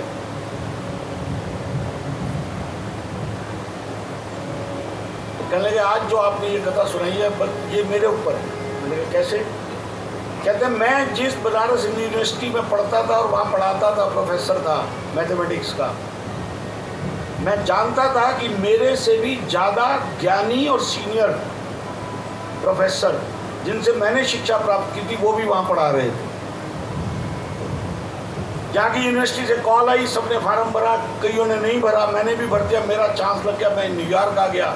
अब जितने लोग भारत से आते हैं वो मुझे मानते हैं कि मैं पता नहीं कि अमेरिका में कितना बड़ा वो हो गया हूँ या नहीं, लेकिन आज मुझे समझ में आ गया जो आपने कथा सुनाई, भगवान की कृपा होती है तभी कुछ मिलता है, अन्यथा नहीं। परिश्रम करते करते अब आदमी थक जाता है, हार जाता है, लेकिन जब उसकी कृपा बरसती है तो उसका पार नहीं होता।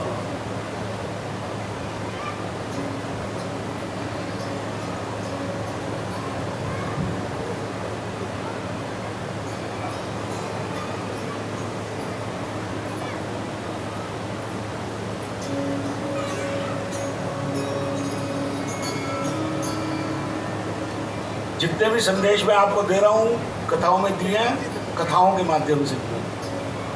और ये कथाएं सब प्रैक्टिकल है, अपने जीवन पे हम समझ सकते हैं उसको।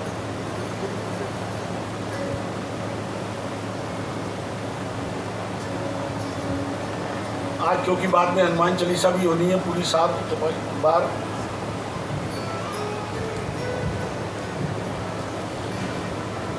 एक राजा था, उसके गुरु ने उसके पास आया तो गुरु से उसने कहा कि प्रभु,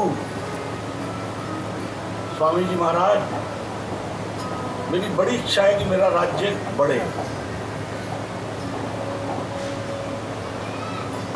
आसपास के सारे राज्य मेरे पास आ जाएं, जैसा आशीर्वाद दो, प्रभु की कृपा हो जाए मुझ पर। स्वामी जी ने कहा कि अच्छा ऐसा कर, आने वाली पूर्णिमा को सवेरे सवेरे स्नान करके पूजा करके अपने महल से निकल, राजपथ पर जा, जो पहला व्यक्ति सामने तेरे आ जाए, रथ से उतरकर उसके सामने अपना ये जो अंग वस्त्र है ये फैला देना और उसको कहना कुछ भी इसमें डाल दे। वो ले लेना, अगर वो तिनका भी डालेगा तो ले लेना, जो तू चाहता है वो हो जाएगा। राजा पूर्णिमा की इंतजार करने लगा। उसी के राज्य में एक भिखारी था, रोज भीख मांगने जाता था, लेकिन उसको इतनी भीख नहीं मिलती थी कि उसका 2 टाइम का गुजारा हो सके। उसकी पत्नी भी उसको ताने मारती थी और कहती थी, क्या करते हो, दुनिया को भीख मिलती है, तुम्हें कुछ नहीं मिलता। उसने भी एक दिन ये संकल्प कर लिया, वो भी वो कोई भगवान की भक्त होगी, कह लिए ऐसा करो, इस पूर्णिमा वाले दिन तुम आज राज दरबार चले जाना, सवेरे सवेरे राजा से भीख मांगना। आ गया। और जैसे आप बिजनेस करते हो ना, और कई सारे बिजनेस है जिसमें शोकेस लगाना पड़ता है, चीज आइटम डिस्प्ले करनी पड़ती है, होता है कि नहीं होता? आजकल क्या ऐड का जमाना है, ऐड करनी पड़ती है। भिखारियों का भी एक मानसिकता रहती है कि वो अपने घर से जब चलते हैं भीख मांगने, या वो शनिवार के दिन वो तेल डालकर घूमते हैं ना, शनिदेव की वो लगा कर पत्रा, देखिए अभी होते हैं कि नहीं? आप इसमें दिल्ली में तो बंद हो गए, यहाँ नहीं है, यहाँ है। तो वो पहले से 1-2 सिक्के तेल में डालकर रखते हैं अपने लोटे में। भिखारी भी अपनी झोली जो लटकाता है भीख मांगने के लिए, उसमें कोई ना कोई 1 मुट्ठी अनाज डालकर चलता है घर से, ताकि सामने वाले को ये ना लगे कि इसको कुछ नहीं मिलता, देख के फिर वो भी डाल दे। लालच वहाँ भी है, ध्यान रखना, लालच पर चल रहा है सारा खेल। चल पड़ा सवेरे उठकर। आज पत्नी ने भी कहा है, मेरा भी मन कर रहा है राजा से भीख मांगूंगा, आज तो ऐसा मेरे को मिल जाएगा कि बस फिर भीख मांगने की जरूरत नहीं पड़ेगी। राजा भी चल पड़ा अपने दरबार से। पूर्णमासी थी आज, स्वामी जी कह के गए थे।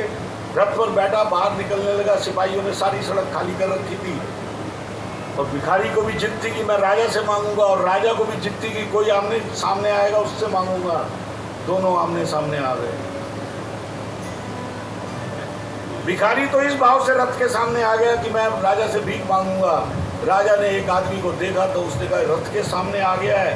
रथ से नीचे उतरा, अपना अंग वस्त्र उतारा, जो मर्जी इसमें डालना है डाल दे। अब जरा कल्पना करो, भिखारी की मानसिकता देने की होगी क्या?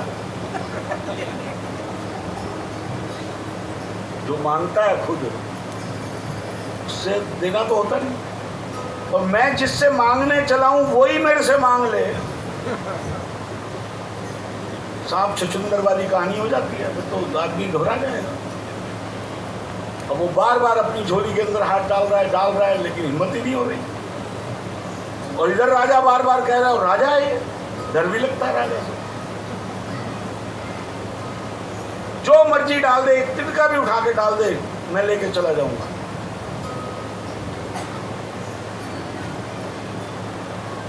भिखारी ने कहा, बुरे फंस गए। कहाँ तो उम्मीदें लेकर आया था और कहाँ तो यहाँ लेने के देने पड़ गए। जब बड़ा प्रेशर आया तो बड़ी मुश्किल से जो मुट्ठी में अनाज था जो डाला गया था, एक चावल का दाना निकाला। एक चावल का दाना कितना बड़ा होगा? राजा की झोली में डाल दिया। राजा ने हाथ जोड़े, तेरा बड़ा धन्यवाद, तूने मेरा संकल्प पूरा कर लिया। रथ पर बैठे और मुड़कर चले गए।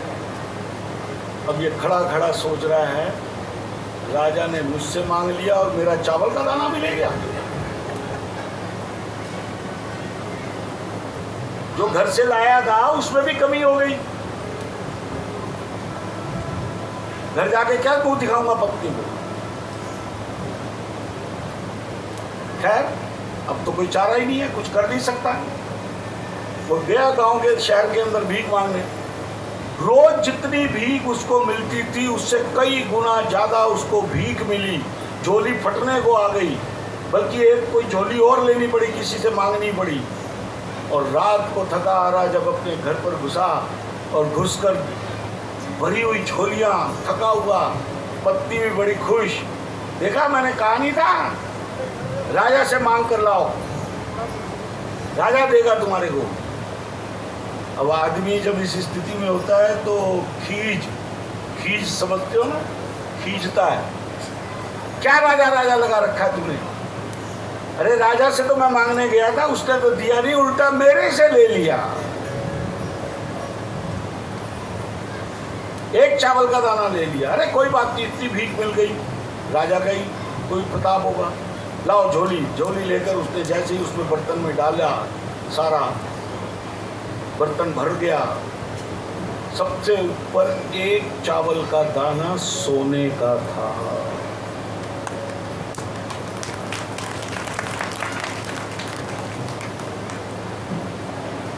पत्नी ने उठाया, कह दिया ये तो सोने का है। कहता मारे गए, मर गए, पिट गए, लुट गए। वो तो कह रहा था कि मुझे ज्यादा दो, मैंने ही एक दाना दिया। मेरी किस्मत ही खराब है। काश मैं मुट्ठी पूरी डाल देता तो मुट्ठी भर स्वर्ण मेरे घर आ जाता। हम सब की हालत ऐसी है।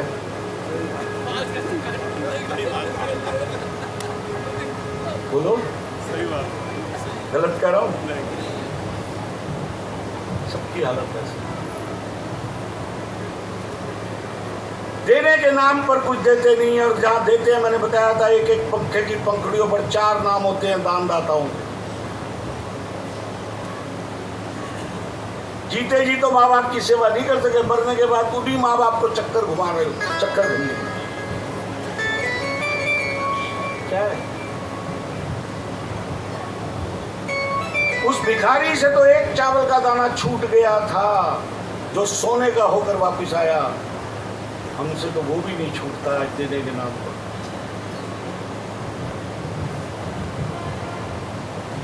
इसीलिए हनुमान जी के चरित्र से शिक्षा लो। हनुमान जी ने कभी कुछ मांगा नहीं प्रभु से, लेकिन प्रभु ने बगैर मांगे उसको, कल्पना करो, बानर योनि में जन्म लेने वाला, आदिवासी क्षेत्र में पैदा होने वाला बालक मनुष्य, रघुनाथ की कृपा होती है तो भगवान बन जाता है। आज पूरी दुनिया के अंदर इतने मंदिर राम के नहीं है जितने मंदिर हनुमान जी के।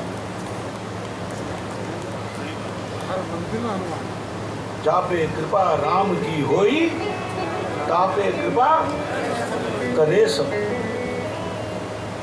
अपने आप को उस पात्र को बनाओ जिसमें कि हम भगवान की शरणागति हो जाएं और भगवान की कृपा हमें प्राप्त होगा।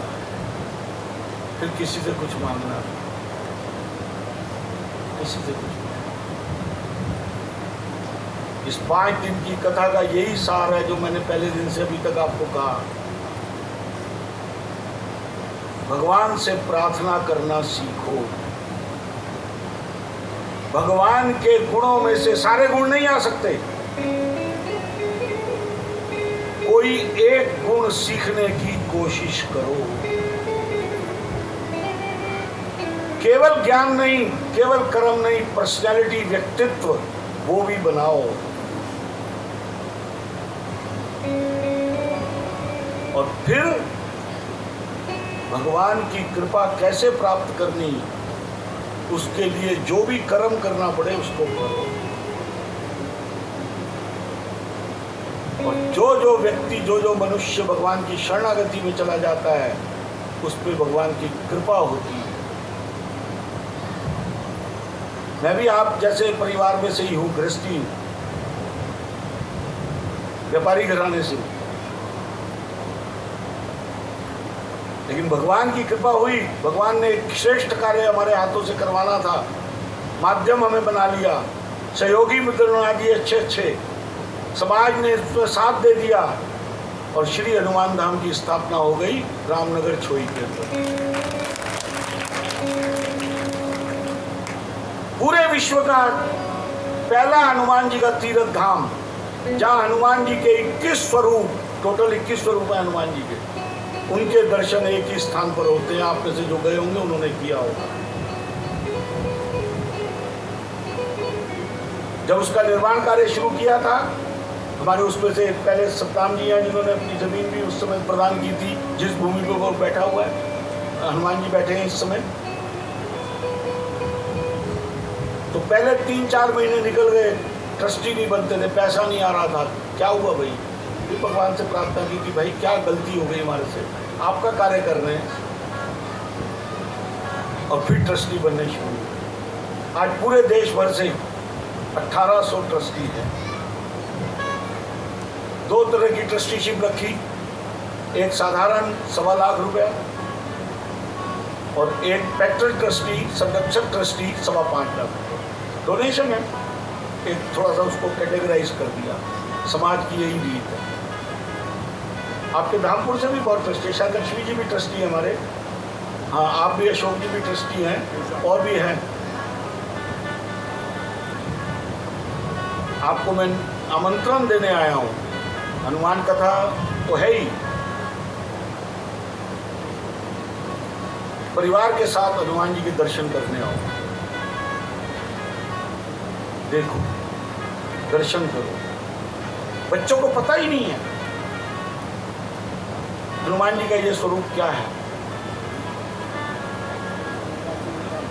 पंचमुखी हनुमान जी के अंदर 5 मुख है, उसका क्या अर्थ है।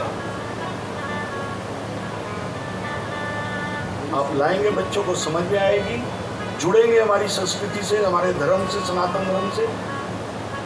वो भी संस्कार आप अपने बच्चों को दे रहे हैं। इसीलिए मैं बार बार आपको इस कथा में कहा कि हमारे को शिक्षा के साथ साथ संस्कार भी देने हैं। अगर उनका एक बच्चा 5 टाइम नमाज पढ़ सकता है 5 साल की उम्र में, हमारा बच्चा भी 3 साल की उम्र में हनुमान चालीसा पढ़ेगा, बोलेगा। विचार, आप सभी को आह्वान कर रहा हूँ, आप आओ, परिवार सहित आओ, मित्रों के साथ आओ, जो आपके संपर्क में है उसको बताओ। ऐसे ऐसे हनुमान धाम है, गए हो क्या? कोई रिश्तेदार हो तो उसको बताओ। और फिर जिसको प्रभु ने सामर्थ्य दिया, चाहे उस राजा के स्वभाव के हिसाब से ही कर लेना कि और राज्य आ जाए और धन आ जाए। तो भिखारी से भी भिक्षा मांग ली उसने। तो जो ट्रस्टी बनना चाहें तो यहाँ है, सब कार्यकर्ता भी परिचय कराया जाएगा उनका। और लक्ष्मी जी तो हैं ही यहाँ, अशोक जी हैं। कोई ट्रस्टी बनना चाहे, भगवान ने आपको प्रेरणा दी, इच्छा दी, बुद्धि दी, तो वो भी बनो, हनुमान धाम से जुड़ो। भक्ति का केंद्र, भक्ति का मंदिर तो बन गया, लेकिन हनुमान जी का उद्देश्य यही था, भक्ति सिर्फ। हनुमान जी ने जीवन भर जो उनके संपर्क में आया, उसके ऊपर उसका कोई ना कोई उपकार किया कि नहीं किया? बोलो। सबकी सेवा की। सुग्रीव की सेवा की कि सुग्रीव को राजा बना दिया राम से मिलवाकर, सुग्रीव भी उपकारी हो गया। राम का उपकार हो गया कि राम सीता माता की खोज करके राम को बताया। सीता के तो ऐसा उपकार हो गया, सीता प्राण त्यागने के लिए तैयार थी, बेटा बना लिया। लक्ष्मण के प्राण जब हर गए तो जाकर संजीवनी बूटी लाके लक्ष्मण पर उपकार किया। विभीषण को राम की शरण में लाकर लंका का राजा बनवा दिया। नंदीग्राम में भरत से मिलकर भरत को प्राण दान दिया। पढ़ते जाओ, इतनी अनेकों मिल जाए। सेवा सेवा, इसीलिए हमारे हनुमान धाम का जो लोगो है उसके अंदर हनुमान जी का चित्र है और नीचे लिखा है सेवा भक्ति समर्पण। सेवा करो। अब आप कहोगे कि क्या सेवा करते? वेस्टर्न यूपी और उत्तराखंड के अंदर गवर्नमेंट के आंकड़ों के अनुसार 122 परिवारों के पीछे एक बच्चा विकलांग है। जन्म से ही हाथ पैर नहीं रहते। ऐसे बच्चों को अंग पर लगाकर उनको अपने पैरों पर चलाना, अपने आप योग्य बनाना, ये कार्य हनुमान सेवा ट्रस्ट के माध्यम से हनुमान धाम में लगातार हम कर रहे हैं। और अब उसी के लिए लगातार एक परमानेंट हॉस्पिटल की बिल्डिंग तैयार हो रही है। फिजियोथेरेपी सेंटर चल रहा है। होम्योपैथिक सेंटर जल्दी ही शुरू होने वाला है। आसपास के ग्रामीण क्षेत्र में कोई शुल्क नहीं, कोई कार्ड का भी शुल्क नहीं रखा हुआ हमने कि कार्ड के भी 5 रुपए दे दो या 10 रुपए दे दो। सबकी सेवा करो। सेवा और भक्ति का केंद्र, इसका नाम है श्री हनुमान धाम। आप सबसे अनुरोध कर रहा हूँ, आप आए, दर्शन करें, भगवान की भक्ति प्राप्त करें और सेवा में भी जो भी योगदान देना चाहे। हम पैसे के पीछे भागते नहीं है, लेकिन पैसा अपने आप भगवान भेजता है। किसी को प्रेरणा होगी ट्रस्टी बने, किसी को प्रेरणा होगी पैट्रन ट्रस्टी बने, किसी को करना है। अभी एक सज्जन ने पिछले एक कार्यक्रम के अंदर कहा आज का सारा खर्चा मेरा। मुझे बाद में बता रहे थे कि शायद 8-10 लाख रुपए खर्चा हो गया। तो ऐसे लोग भी हैं, ऐसे लोग भी आते हैं हमारे पास। वहाँ पर लोग कहते हैं जी बस ये रख लीजिए जी, बस जहाँ आप लगा चाहे लगा दो, हमें नाम नहीं चाहिए। और ऐसे लोग भी आते हैं, मेरा नाम कहाँ लिखा जाएगा? दोनों तरह के आते विचार। हनुमान जी की हनुमान चालीसा करते हुए अपने जीवन के अंदर लगातार कर रहे होंगे हम, कोई 10 साल से, कोई 20 साल से, कोई 40 साल से। कल भी जिक्र हो रहा था, अभी ये कथा समाप्त होगी, एक कथा फिर शुरू है, अगले महीने फिर कथा है। ये धर्म नगरी कहते हो धामपुर को, हर महीने में कोई ना कोई कथा, 2 कथाएं होती रहती हैं। जीवन में बदल क्यों नहीं आया? बोलो, हमारे व्यवहार में बदल क्यों नहीं आया? तो फिर कथाओं का क्या फायदा? मैं 2-3 दिन से नोट कर रहा था आरती के समय। पुरुषों में तो आरती चलो भाई वो एक करके दे देता था, महिलाओं में बड़ी होड़ लगी रहती है, छीनती है थाली। सारा पुण्य इसको ना मिल जाए। आरती की एक विधि है भाई, सीख लो, किसी ने नहीं बताया आज तक तुम्हारे को। एक बार सिर्फ ऐसे पृथ्वी को और नभ को दिखाना जरा सा, और फिर उसके बाद जिस देवता भगवान की आरती कर रहे हैं, एक आरती कर ली या 3 कर ली या 7 कर ली या अंत तक करने की इच्छा रख ली, सबका परिणाम, सबका पुण्य एक ही है। और किसी दूसरे का पुण्य छीन कर तुम अपना पुण्य इकट्ठी कर रहे हो तो भगवान तो देख रहा है ना। एक राउंड लो, दूसरे को दो, दूसरे को ले, तीसरे को दो। सबका नंबर आना चाहिए कि नहीं आना चाहिए? बोलो, विचार। ऐसी बहुत सारी चीजें हमारी धार्मिक रीति रिवाज विधियों में मैं नोट कर रहा था, लेकिन मैंने कहा कि चलो एक ही दिन में सारी डोज देंगे तो फिर असर ज्यादा कर जाती है। करो, अपने जीवन को राममय बनाओ, हनुमानमय बनाओ, हमारा चरित्र सुधरे, खुली किताब है, कोई उंगली उठाने का कारण नहीं। समाज में अपनी, हमारे यहाँ तो नारी को पूजा गया, मैं बार बार कह रहा हूँ, माँ के रूप में पूजा गया। हमारे यहाँ नारी माँ भोग की वस्तु नहीं है। ये दृष्टि बनाओ। इस प्रकार की अनेकों बातें जो आपको मैंने बताई, 5 दिन की कथा के प्रभाव में जो वक्ता होता है वो बोलता रहता है, आप सुनते रहते हैं। बोलने में त्रुटि हो सकती है, कोई शब्द ऐसा निकल सकता है जो किसी को अच्छा ना लगा, तो वो त्रुटि मेरी व्यक्तिगत त्रुटि है, व्यासपीठ की त्रुटि नहीं है, ध्यान रखना। इसलिए अगर कोई ऐसा शब्द निकला हो, अगर कोई ऐसी बात मैंने कह दी हो जो नहीं कहनी चाहिए थी, उसके लिए मैं आप सभी से क्षमा मांगता हूँ। और जो बात हनुमान जी के चरित्र में अच्छी लगी हो उसको अपने साथ लेकर जाओ। आज समापन है, फिर कभी प्रभु ने अवसर दिया, आपका प्रेम, आपने मुझे आग्रहपूर्वक बुलाया, तो मैं फिर उस निमित्त आपकी सेवा में हाजिर हो जाऊंगा और फिर इस कथा को आगे और बढ़ाएंगे, पूरा करेंगे। तब तक के लिए मैं आपसे आज विश्राम ले रहा हूँ, कथा का आपसे आज्ञा ले रहा हूँ। आज मैं हनुमान धाम जाऊँगा इसके बाद, तो आप सबके सद्भावनाओं को लेकर ही रहूँगा।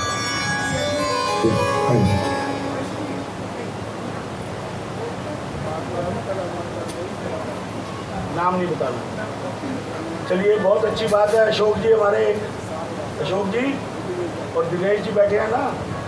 एक व्यक्ति ने भगवान की प्रेरणा से अपने आप को ट्रस्टी बनना स्वीकार किया है अभी, लेकिन उन्होंने कहा कि मेरा नाम नहीं होना चाहिए, तो इसलिए गुप्त ट्रस्टी, भगवान के सेवक, उनको हम कहते हैं भगवान के सेवक। तो अशोक जी नोट कर लीजिए, उसका बाद में मिल लीजिए। चलिए, अब कैसे करना है?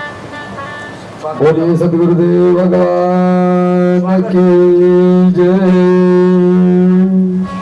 बोलिए श्री हनुमान जी महाराज की जय। 2 मिनट मुझे चाहिए, 2 मिनट। हाँ, तो भूल गए आप। सभी लोग अपनी अपनी कमर सीधी कर लेंगे, गुरुजी ध्यान करवाएंगे और उसके बाद ही अगला कार्यक्रम प्रारंभ होगा। आज जल्दी तो नहीं है ना किसी को घर जाने की? हाँ, तो भोजन यही है। भोजन यही है, कह रहे हैं, लालच दिया। चलो, सब सीधे बैठो। जो कुर्सियों पर बैठे हुए हैं वो एड़ी पंजा जमीन पर टिका दो। क्रॉस लेग नहीं होना चाहिए, खड़ा हुआ नहीं होना चाहिए। जो नीचे बैठे हैं वो एक पाँव ऊपर रखो, सुखासन। बायां हाथ नीचे, दायां हाथ ऊपर, बाएं अंगूठे से दाएं अंगूठे का स्पर्श, और इसको अपनी गोदी में रखो। अगले कुछ मिनटों के लिए अपनी आँखों को सरलता से बंद कर लो।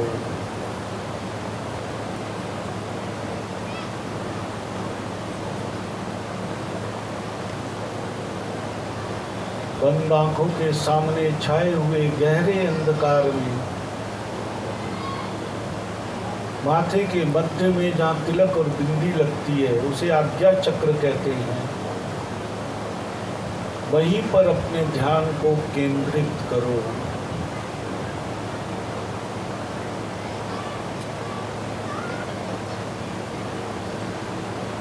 श्री हनुमान जी महाराज के जिस किसी चित्र को, विग्रह को, मूर्ति को आप स्मरण कर सकते हो, उसे अपने आज्ञा चक्र पर प्रकट होते हुए देखो।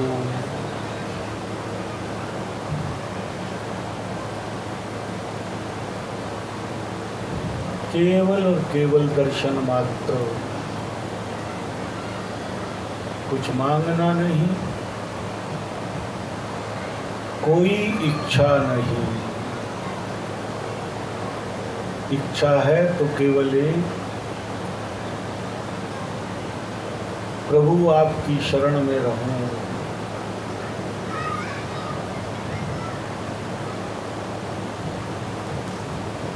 आंखें बंद रखते हुए दोनों हथेलियों को नमस्कार की मुद्रा में हृदय के पास रखो। मेरे पीछे पीछे संकल्प को दोहराओ। निश्चय प्रेम प्रतीति से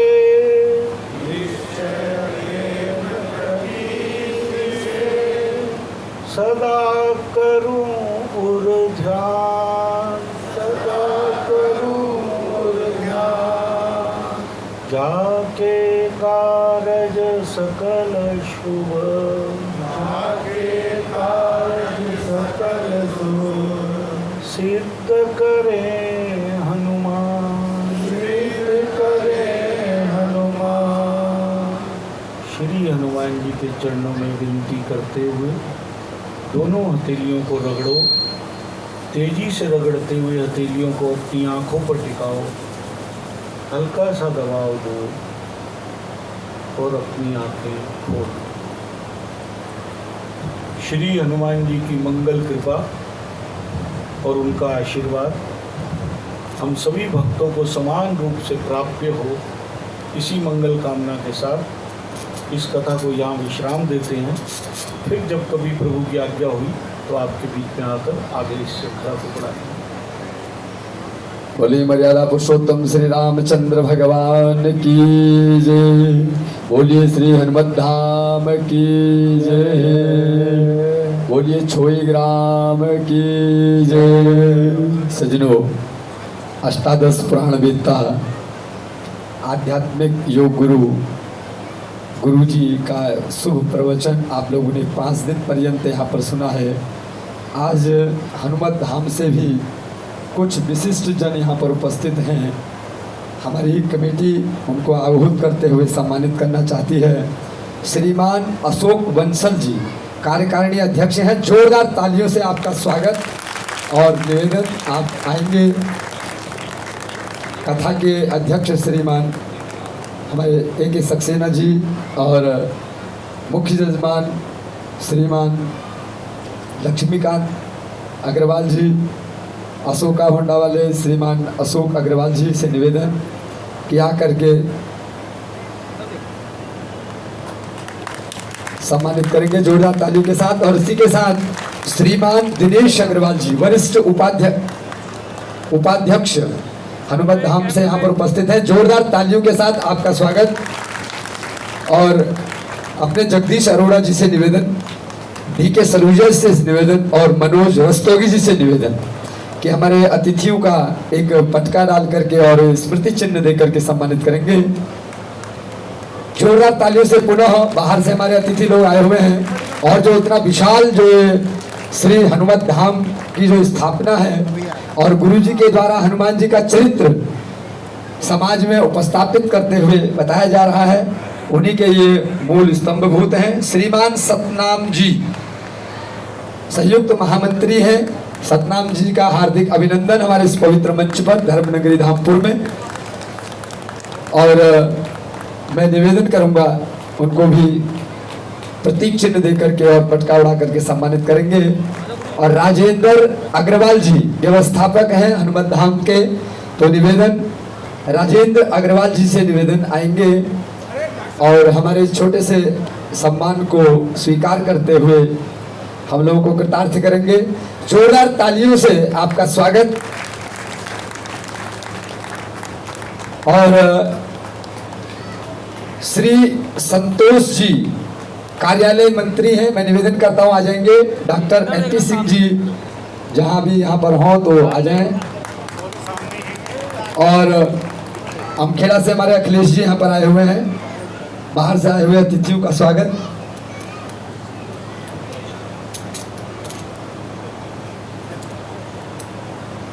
और इसके साथ ही मैं संजय जी अग्रवाल जी से निवेदन करूंगा आ जाएंगे, जो काशीपुर यूनिट के अध्यक्ष हैं, जो काशीपुर से हनुमत भक्तों को एकत्रित करते हुए हनुमान जी की श्रेष्ठ आराधना में लगाते हैं। जोरदार तालियों से संजय जी के लिए। डॉक्टर NP सिंह जी कहाँ नहीं आए? अच्छा। और श्रीमान मनीष जी यहाँ भी काशीपुर से यहाँ पर उपस्थित हैं। जोरदार तालियों से स्वागत। इस पवित्र कार्यक्रम में उपस्थित होकर के आप सम्मान बढ़ाया है। भगवान का आशीर्वाद बना रहे। तो और सज्जनों आएंगे मनीष जी काशीपुर यूनिट से ही हैं। जोरदार तालियों से मनीष जी का स्वागत। और इस धर्मनगरी धामपुर में आपका हार्दिक अभिनंदन। बहुत शुभ कार्य में आप लोग लगे हुए हैं। भगवान आप लोगों को दीर्घायु बनाए, सद्बुद्धि सद्विचार प्रदान करें। और इसी के साथ कुछ नाम हमारे क्षेत्रीय जो लोग यहाँ पर सहयोगी हैं, यद्यपि सभी लोग सहयोगी हैं लेकिन कुछ नाम रख दिए जा रहे हैं कि कमेटी की फॉर्मेलिटी होती है। हमारे बीच में ये दिशा इंस्टीट्यूट के मालिक और मुकेश अग्रवाल जी भी हमारे सहयोगी हैं। और इसके बाद अंकुर मित्तल जी हमारे बीच में उपस्थित हैं। जोरदार तालियों से अंकुर जी। कैमरा का जो सबकी फ़ोटो सुंदर सुंदर छाप रहे हैं और भेज रहे हैं। और कार्यक्रम तो 5 दिन चलेगा, लेकिन जब भी आप अपनी एल्बम खोलेंगे तो ये अंकुर जी की सुंदर फोटो आपको जरूर मिलेंगी देखने को। तो अंकुर जी का भी सम्मान जोरदार तालियों से। भैया अंकुर प्रत्येक दिन से ही लगे हुए हैं, कार्यक्रम को बहुत ही सुंदर तरीके से कैमरों में कैद कर रहे हैं। और उसके बाद दिनेश अग्रवाल जी, नवीन जी, बहुत ही, अब इनको बुजुर्ग तो नहीं कर सकते हैं, बहुत युवाओं की तरह कार्य में लगे रहते हैं। हर कार्य में आपकी उपस्थिति रहती है। तो जोरदार तालियों से हमारी ये छोटी सी कमेटी आपको एक पीत वस्त्र उड़ा करके सम्मानित करना चाहती है। बहुत सुंदर। और एक नाम हमारे पास है हमारे इस कार्यक्रम के मीडिया प्रभारी अनिल कश्यप जी। अनिल कश्यप जी अगर मेरी आवाज सुन पा रहे हो तो शीघ्र अनिल जी प्रातः काल से लेकर के सायं 11-12 बजे तक की पूरी न्यूज पर ध्यान रखते हैं। हरीशचंद्र जी DCM वाले, उनसे भी निवेदन यहाँ पर आ जाएंगे। और महेंद्र सलूजा जी अगर हमारे बीच में यहाँ पर मेरी आवाज सुन पा रहे हो तो शीघ्र यहाँ पर आएंगे।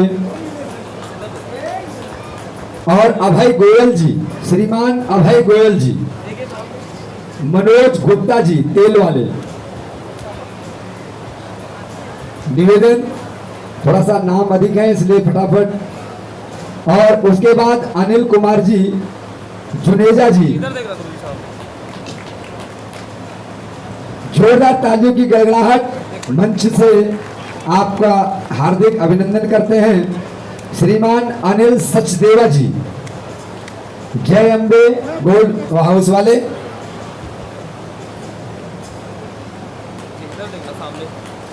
मनोज भैया का स्वागत हो रहा है जोरदार तालियों से। और सज्जनों अनिल कुमार जी आ जाएंगे और अनिल सचदेवा जी जय अम्बे गेस्ट हाउस से हैं, हार्दिक अभिनंदन। श्रीमान JK सलूजा जी, सलूजा 2 ट्रेवल। और संजय अग्रवाल जी मुनिया मंडी वाले हैं तो निवेदन यहाँ पर पहुंचेंगे। सुभाष अग्रवाल जी,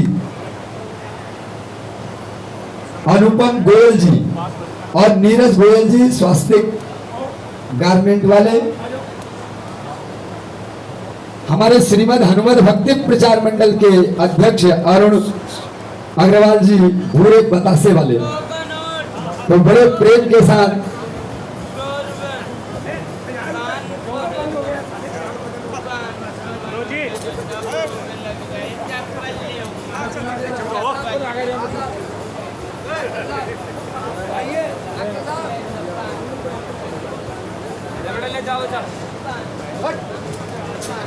बोलो शंकर भगवान की जय। तो सज्जनों ये कार्यक्रम आज विश्राम ले रहा है। हनुमत भक्ति प्रचार मंडल के जो सक्रिय धार्मिक कार्यक्रम को प्रत्येक शनिवार कहीं न कहीं हनुमान चालीसा का पाठ करते हैं। मैं निवेदन करता हूं आगे आ जाएंगे। हनुमत भक्ति प्रचार मंडल के वरिष्ठ जन यहाँ आगे पर आ जाएंगे। तुरंत इसके बाद स्वागत के बाद तुरंत हनुमान चालीसा का 7 बार पाठ होगा। श्रीमान अरुण सर्राफ जी आएंगे। और सज्जनों आप सभी का हार्दिक अभिनंदन इस पवित्र मंच पर। ये एक छोटी सी परंपराएं हैं और जो लोग ज़्यादा सक्रिय या बहुत ज़्यादा संपर्क में रहे उनके कुछ नाम लिखे गए हैं। यद्यपि आप सभी लोग सम्मानित और बड़े ही अच्छे सहयोगी हैं। आगे भी ऐसे ऐसे कार्यक्रमों में आपका सहयोग मिलता रहेगा। जैसा कि आपको पता है, ये कार्यक्रम आज यहाँ पर विश्राम ले रहा है और 17 सितंबर 2024 से 24 सितंबर 2024 तक श्रीमद् भागवत ज्ञान सप्ताह ज्ञान यज्ञ यहाँ पर पुनः शुरू होगा। परम श्रद्धेय परम पूज्य संत श्री लवदास जी महाराज हमारे बीच में उपस्थित होकर के वृंदावन से यहाँ उपस्थित होंगे और हमारे कुबेर जी श्रीमान मनोज रस्तोगी जी, जोरदार तालियां, जो पूरी आर्थिक व्यवस्था को व्यवस्थित करते हैं, उनका हार्दिक अभिनंदन करते हैं इस पवित्र मंच में। और साथ ही राम प्रकाश चचा जी, प्रीतम सैनी जी हमारे संगठन के मंत्री हैं, जोरदार तालियों से आपका स्वागत। और हमारे विजय भैया किरण लेमिनेशन, निवेदन करूंगा यहाँ पर आ जाएंगे विजय भैया और सुनील जी, श्रीमान सुनील जी हमारे बीच में। अग्निशमन अधिकारी रामानंद शर्मा जी भी हैं, थोड़ा सा यहाँ पर आ जाएंगे। इन बच्चों को थोड़ा उत्साहवर्धन, आप लोग हमेशा समर्पित रहते हैं। तो सज्जनों, 17 सितंबर का पुनः आपको निमंत्रण, यहीं पर श्रीमद् भागवत जी का ज्ञान यज्ञ प्रारंभ होगा। 7 दिवसीय गुरु कृपा सुंदरकांड सेवा दल धामपुर के द्वारा यह आयोजित है। मुख्य जजमान श्रीमान विवेक अग्रवाल जी मंडी से हैं और सेवादार में बहुत सारे नाम यहाँ पर हैं, अशोक जी, संदीप अग्रवाल जी, संजीव जी और बहुत सारे लोग। हम सभी को मिलकर के धार्मिक आयोजित हम लोग करते हैं, करने चाहिए। तो सज्जनों, बड़े भाव के साथ और इसी के साथ एक नाम मैं और कहना चाहूंगा, हमारे श्रीमद् हनुमत भक्ति प्रचार मंडल के सक्रिय योद्धा, यानी सांस्कृतिक और धार्मिक योद्धा है, तो निखिल अरोड़ा जी, जोरदार तालियों से आपका स्वागत। और एक पटका उड़ा करके इनका पुनः सम्मान हमारे डीके सलूजा से निवेदन, एक पटका उड़ा देंगे। और इसी के साथ अब हनुमान चालीसा का सुंदर पाठ प्रारंभ। श्री गुरु चरण सरोज रज निज मन मुकुर सुधारि, बरनउँ रघुबर बिमल जसु जो दायक फल चारि।